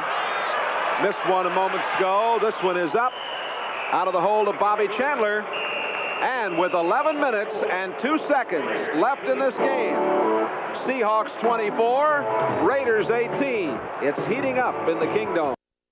The Seahawks with a 6-point advantage. Gene Washington with Jay Randolph, and I'll tell you, we're going to the wire, I think. Bobby Chandler coming up with a key reception for that touchdown. He may have pushed off, but the result is he got the touchdown. Barr kicks off. And coming back upfield with it, Horace Ivory. And Ivory's dumped as he got to the 15-yard line. A fine tackle made by Greg Braceland, number 54, on the specialty unit. And now what the Seahawks need is an opportunity to run the clock and contain the Oakland Raider defense a little bit. The Raiders have not done well covering kickoffs. They were 26th in the league coming into this game, giving up an average of 24 yards per return. But in this situation, the Seahawks only got out to the 15.5-yard line. That could be a big factor. Double tight end arrangement. And Zorn on first down, throwing, and a fine catch by Sam McCullum at the 23-yard line. Short of the first down. Monty Jackson, the cornerback, there on the coverage. McCullum, who played at Montana State. What a reception he made. That was a nice piece of work. Zorn just drops back. This is a timing pattern. It's very difficult for the defensive back to do anything about it because the ball is thrown before the receiver makes his cut. McCullum going down, making his cut, coming back, and doing an outstanding job of keeping both feet in bounds. McCullum was the MVP of the Seattle team last season. 2nd down and 2. Theodis Brown is back in, and he has the football, and he does not have the first down as he was cracked by big John Matuzak, number 72. Help in there from Ted Hendricks. Hendricks and Matuszak, we've discussed their abilities. They are a tough twosome over there. There is a lot of height on that side of the line on the defensive left. Matuszak is 6'8". Hendricks is 6'7". It's tough for a quarterback when he looks to his right to be able to throw the ball over those guys, particularly when Ted Hendricks comes on the blitz. Largent is out. McCullum is back in. McCullum comes in motion. The handoff goes to Theodis Brown, and he doesn't get there. They run right back at the strength again, and the folks here didn't like the call. Johnny Robinson doing the job, the young rookie middle linebacker, and it's punting time for Seattle. Well, Johnny Robinson making the center miss, gets over in the action. And as you said, they went right back to the same place. They're running right back. The biggest guy on the defensive line, Matuszak. Then you have Ted Hendricks over there. Here they go. Penalty marker down. Penalty marker is down. They might call this one back. We'll wait and see. Downfield with it, Eric Lane. Now we'll wait and see if they call it back. Mentioned in the beginning of our telecast today that you're liable to see anything from Seattle. They may well bring this back. Injured on the play for the Seattle Seahawks, Ken Easley. He's back downfield. Well, wide open on the play was Lane. The initial call is offsides against Seattle. Jack Patera, he is upset. They had the old lonesome in trick. And boy, was he lonesome. Standing over on the sidelines all by himself. Largent wants to know what happened. He's trying to get an explanation. Now Ted Hendricks is after the official.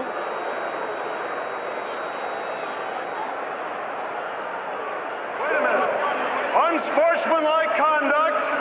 Seattle using illegal hideout play. Illegal hideout play. Now, I haven't heard that term in a long, long time. What that means is anyone who goes out and lines up outside must come within a certain distance of the huddle. I don't know exactly how close they have to get, but they have to be within, I think it's within 5 or 6 yards of the huddle. Then they can go back outside. And Patera is having a discussion with one of the veteran officials on this crew. That's Jack Fetty. Fetty is the line judge. And if you can read lips, you can tell exactly what he's saying. Fetty is sure that he and his people are 100% right, and Patera seems very, very disturbed at this call. Boy, Big Jack is hot.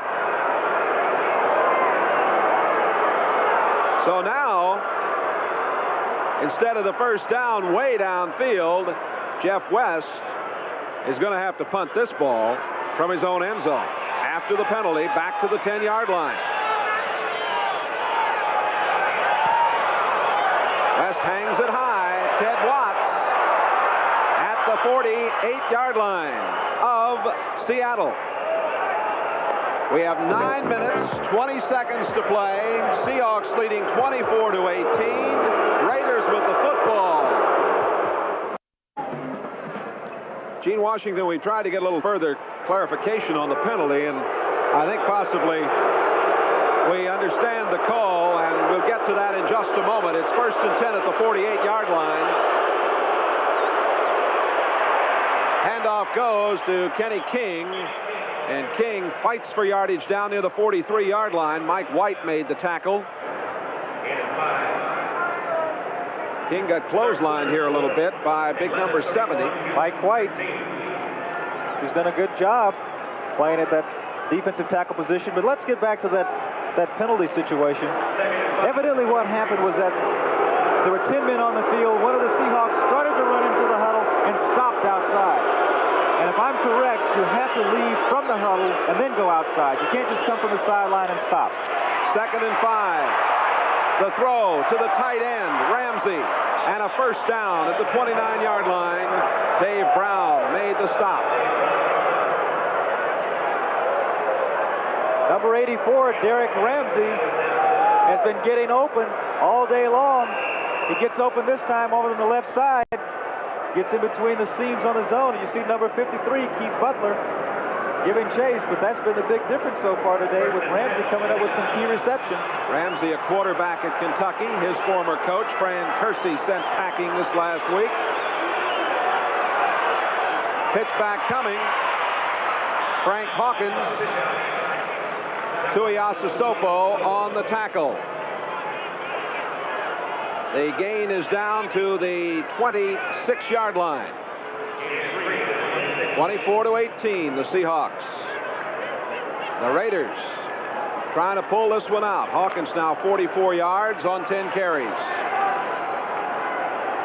The Raiders are not known for scoring a lot of points in the second half, but they're in great shape here. The young quarterback, Mark Wilson, coming up, trying to get his team into the end zone. Second down and 7. King getting outside. Bowls over one man and gets down to the 18-yard line. Kerry Justin, who's playing for the injured Keith Simpson at left corner, made the tackle. It looks like a first down at the 18.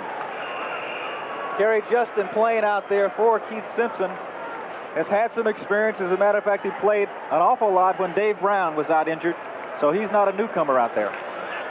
King has 75 yards on 13 carries at the 18-yard line. First and 10 for the Raiders. Chandler and Branch set to the left side. We welcome those of you who've been watching the action in San Diego. You're watching Mark Wilson hold on and carry down to the 16-yard line where he stopped by Ken Easley of Seattle. This is Jay Randolph, along with Mr. Gene Washington here in the Kingdome with 6:20 left to play in this game. The Seahawks leading 24-18 over the Raiders. The Raiders facing second down and 8. They're at the Seattle 16-yard line. Mark Wilson, the quarterback. Wilson throwing down the middle and incomplete. He was going for the tight end, Derek Ramsey. Ramsey isolated with the linebacker, 55, Michael Jackson, did an excellent job. Again, we'd like to welcome those of you who are just joining us here in the Kingdome with Gene Washington, Jay Randolph, in a game that has watched the Oakland Raiders battle back. It's 24-18, Seattle leading. Wilson is 19 of 32 passing. The young man from nearby Bremerton, Washington, who played his high school ball in this area at Shorecrest. And here's a big play, Gene, for them, 3rd and 8. Certainly is. The Raiders getting a safety and a missed field goal. That's how they end up with 18 points. As you said, this is the big play. Arthur Whittington getting on the sidelines and may score. Whittington, touchdown! And the Oakland Raiders have come back. Seattle led at one point, 24-11 here in the second half. A 16-yard touchdown play.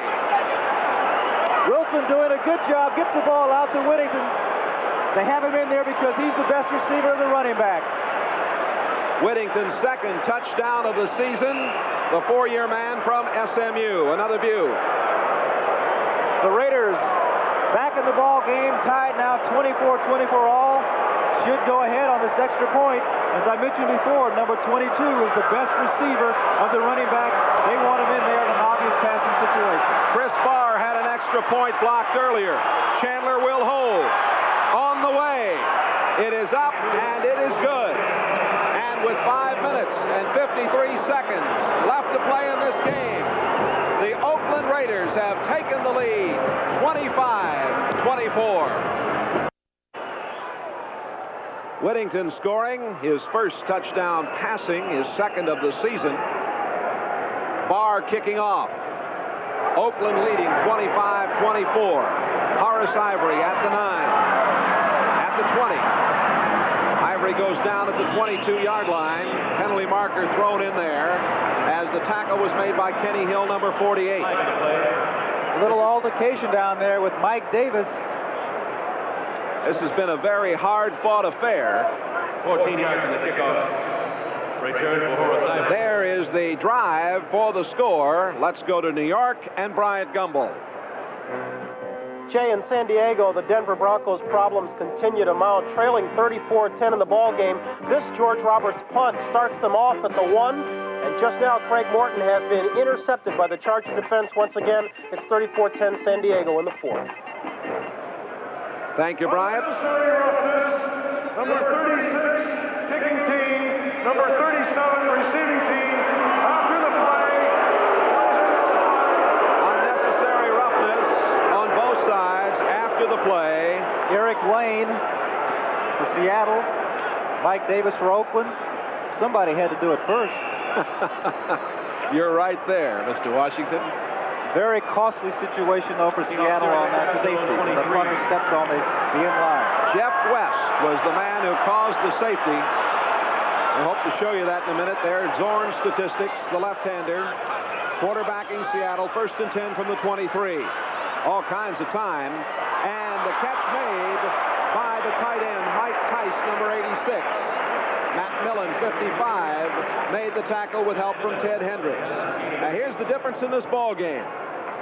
You can see that the punter has his foot on the in line. As a matter of fact, he's standing there before the ball is even snapped.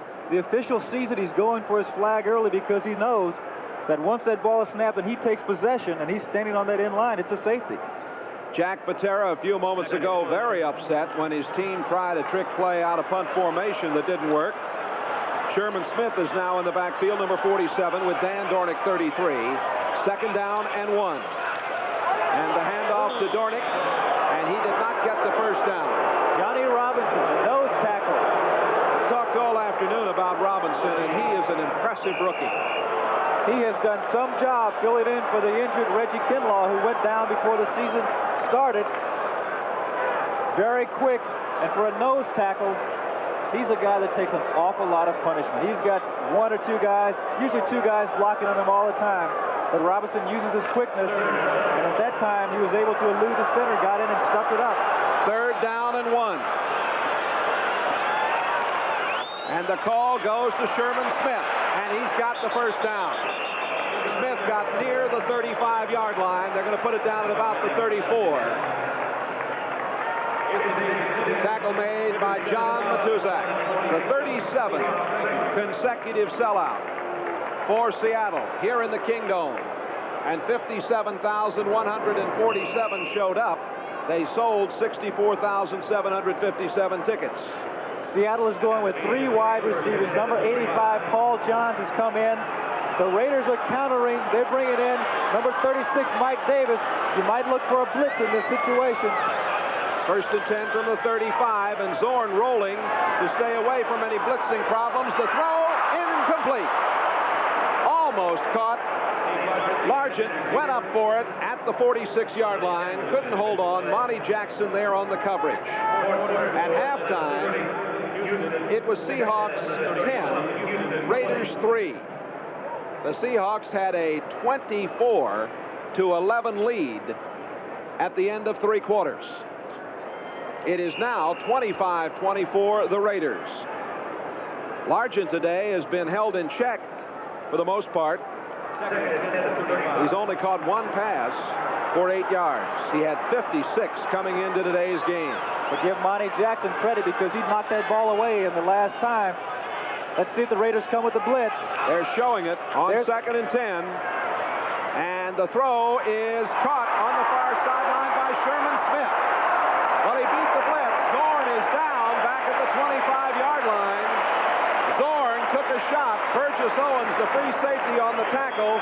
Fine play by Sherman Smith, and Zorn really was racked. Maybe his shoulder is hurting him, but the Raiders came with the blitz. They brought number 83, Ted Hendricks. Oh, Zorn is in a lot of pain, and it appears to be the left shoulder. He is really in pain.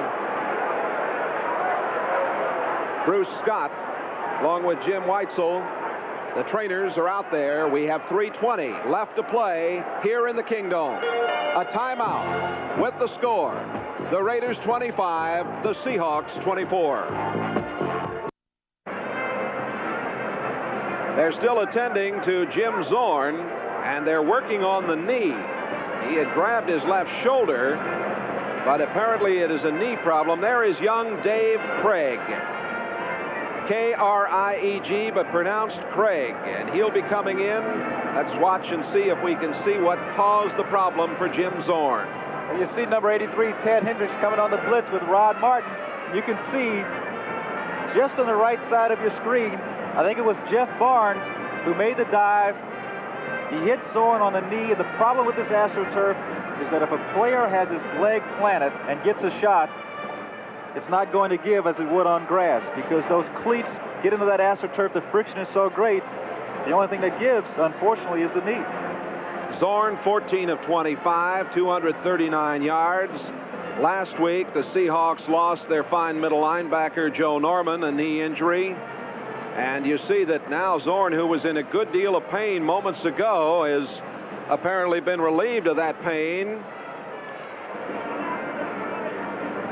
Well, let's take another look from a different angle and see if we can see what happened. You can see number 68. Oh, at 68, Johnny Robinson, the nose tackle. He dives over the center, Art Kuhn.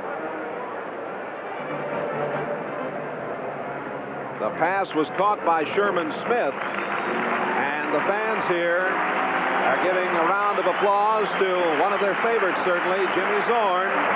Zorn, who had some rough going early in the season, but with Otis Brown coming here and helping to establish the running game, he has played very, very well recently. They're coming to their feet here in the Kingdome as Jim Zorn is taken on.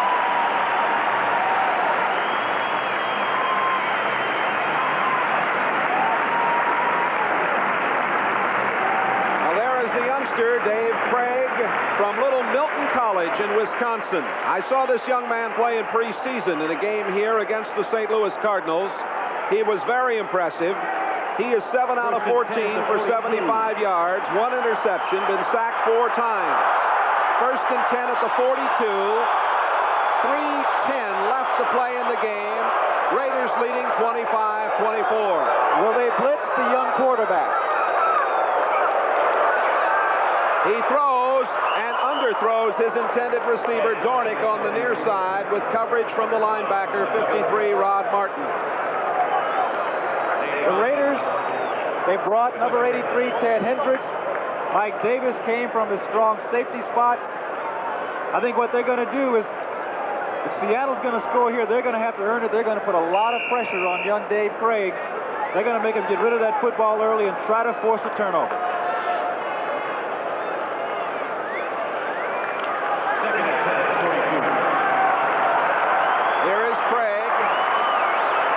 The Seahawks, second down, 10.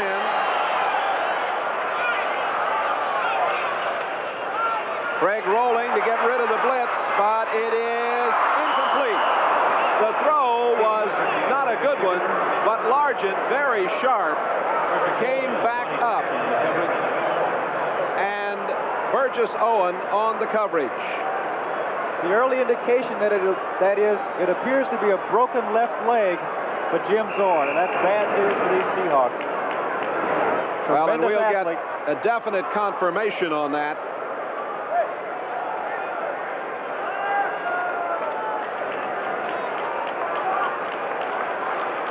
We'd like to welcome all of you who've just joined us.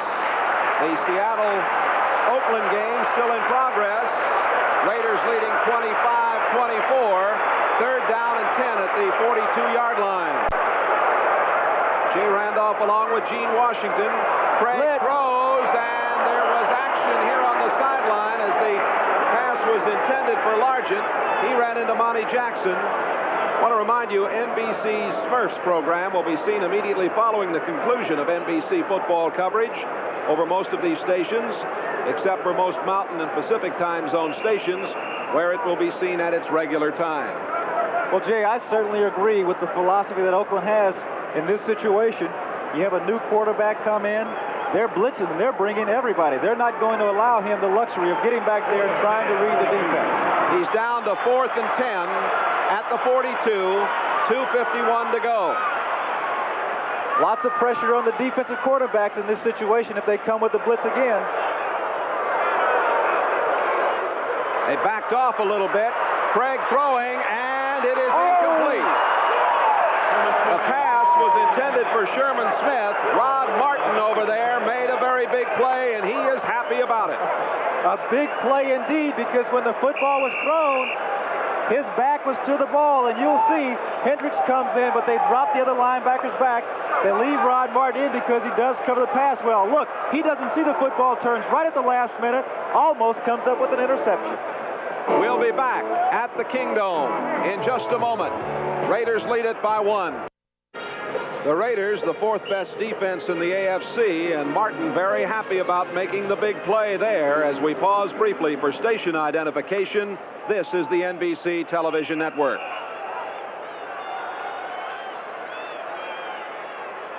Oakland series starts at their With Gene Washington, Jay Randolph at the Kingdome, 2 minutes 45 seconds remaining in this game.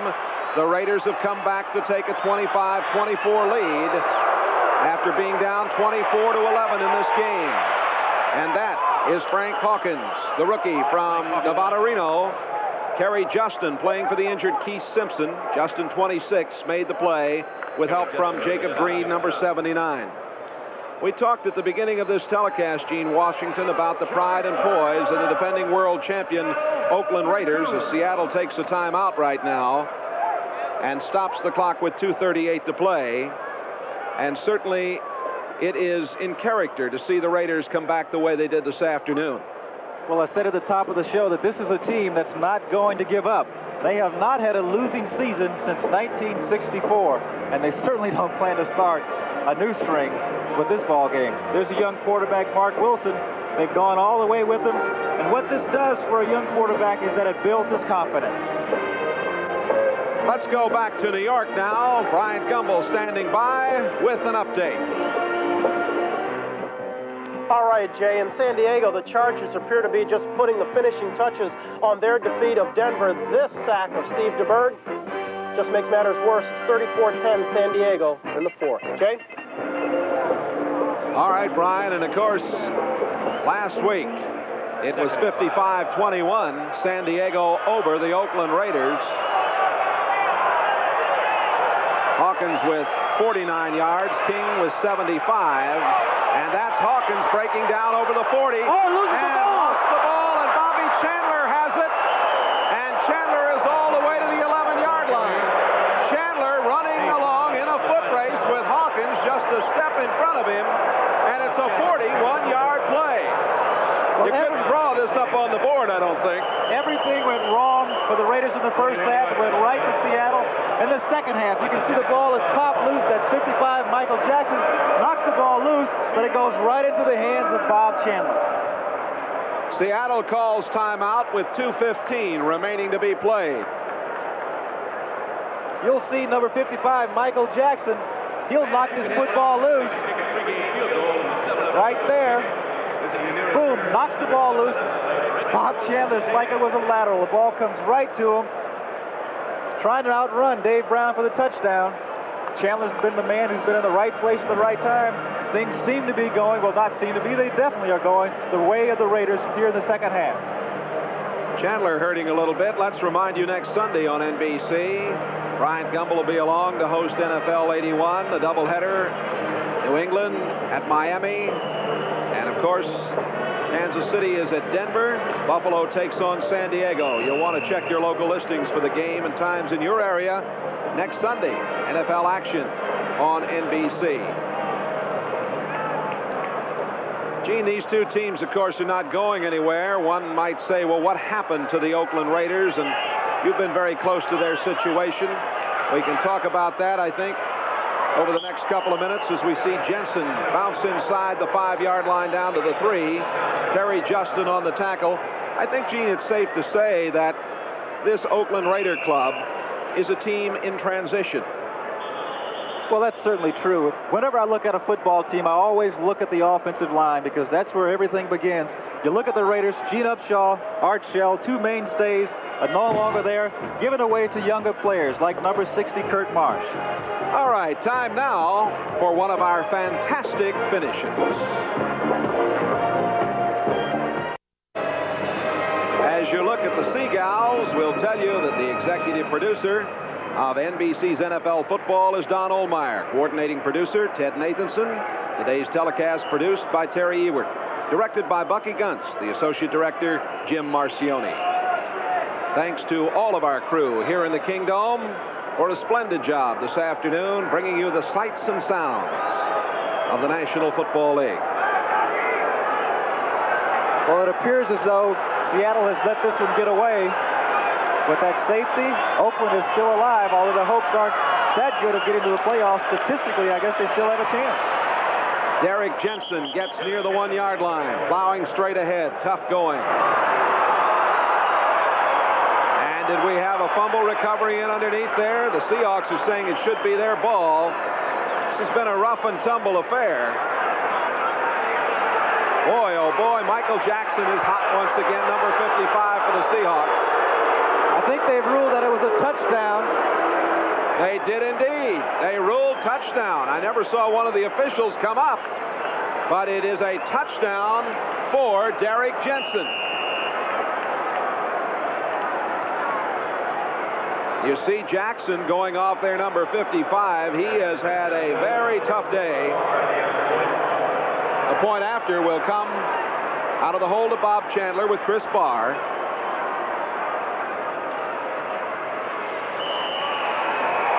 And with 1:51 to play, the Raiders in command now, 32-24, coming up with a 21-point fourth period.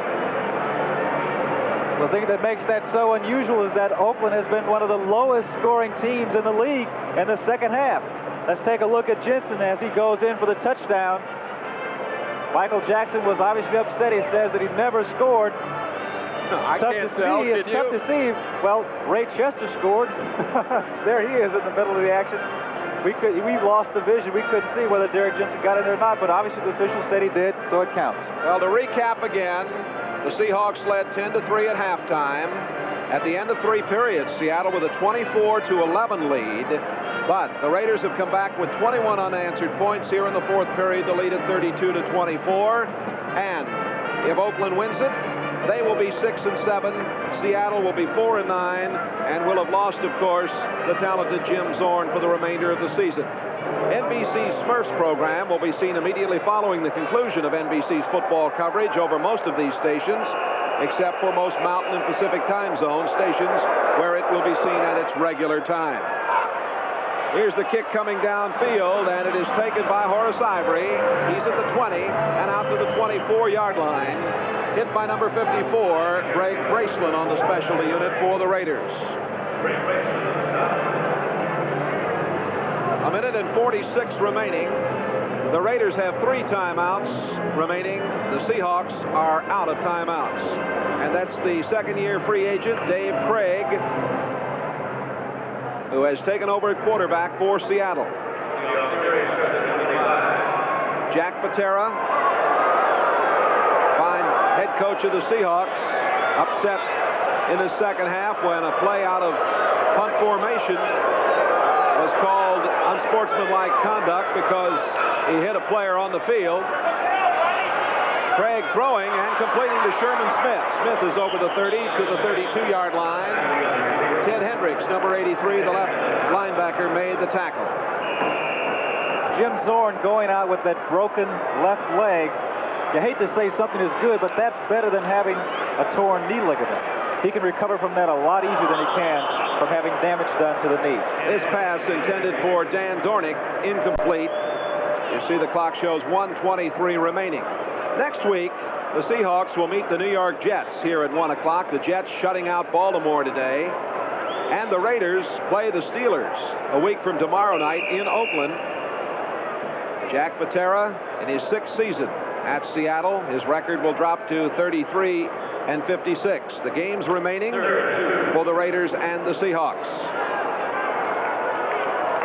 David Hughes is now in the backfield replacing Dornick. Hughes, number 46. Craig goes down.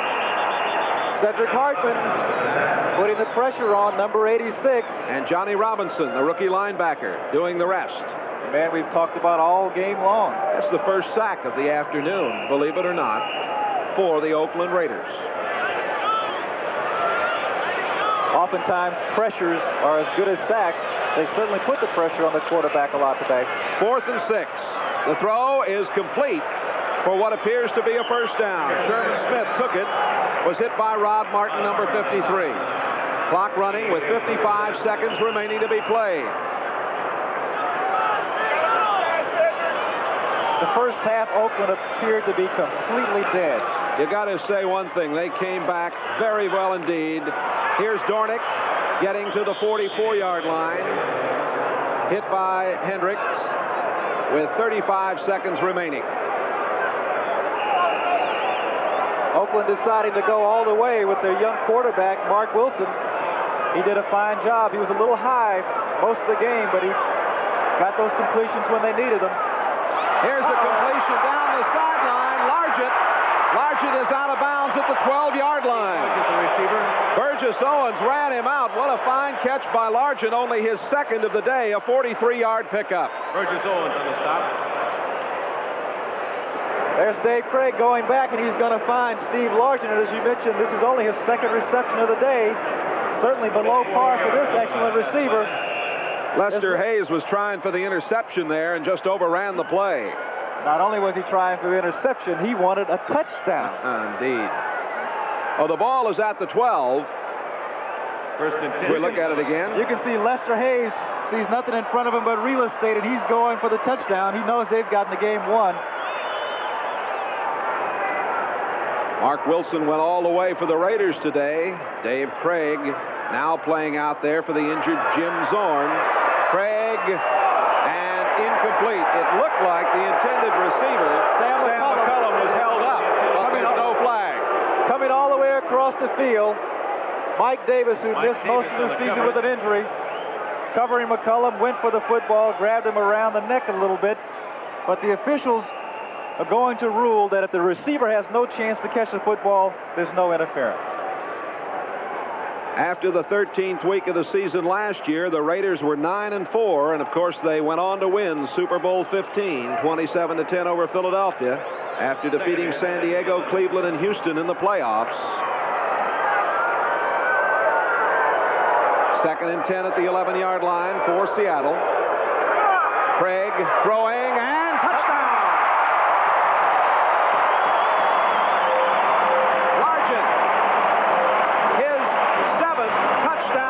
Season with 8 seconds left on the clock. This is an excellent throw by Craig. If the linebackers come on the blitz, that leaves the quarterbacks out there all by themselves. Lester Hayes dives, but Largent comes up with the reception, his third reception, first TD in this game. Excellent pass, good route.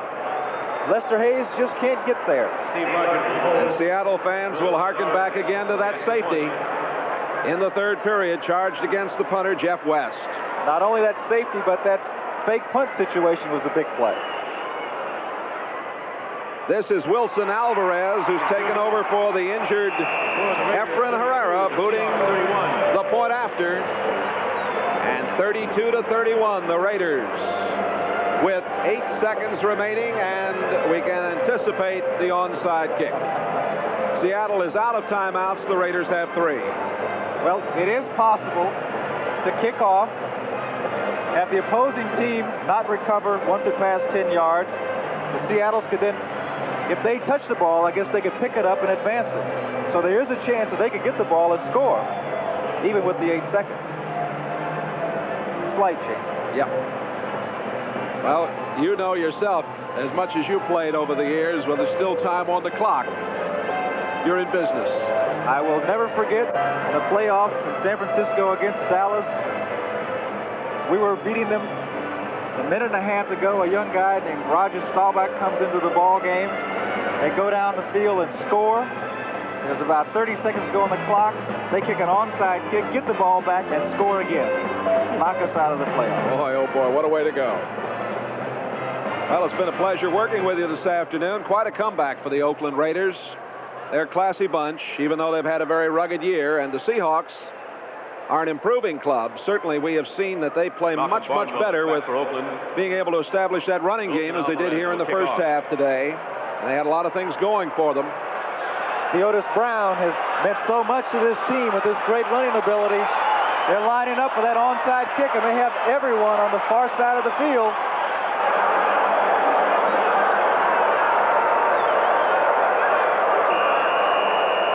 The Raiders are their best offensive people over there. They're trying to catch it. Oh, and he makes a mistake and gets the ball up in the air. And it was taken by Christensen at the 49-yard line. And matters now are rather academic with 8 seconds remaining. Well, they had no chance at all once he got the ball up in the air. Todd Christensen had an easy catch. What the kicker wants to do is try to get that ball to bounce a couple of times on the ground and then pop up in the air and give his receivers a chance to get down underneath it. If you're just joining us, at the end of 3 quarters, the Seahawks held a 24-11 edge. It is now 32-31 Raiders, 8 seconds remaining. Oakland's going to win number 6 against 7 defeats. Seattle will be 4-9. Mark Wilson, the young man from Bremerton, Washington, who quarterbacked all afternoon for the Oakland Raiders, handles the ball on the last play of the game. And that's it. The final score, 32-31. For Gene Washington, Jay Randolph. From the Kingdome, we invite you to stay tuned for the NFL Report with Brian Gumbo, coming up after these words from your local station.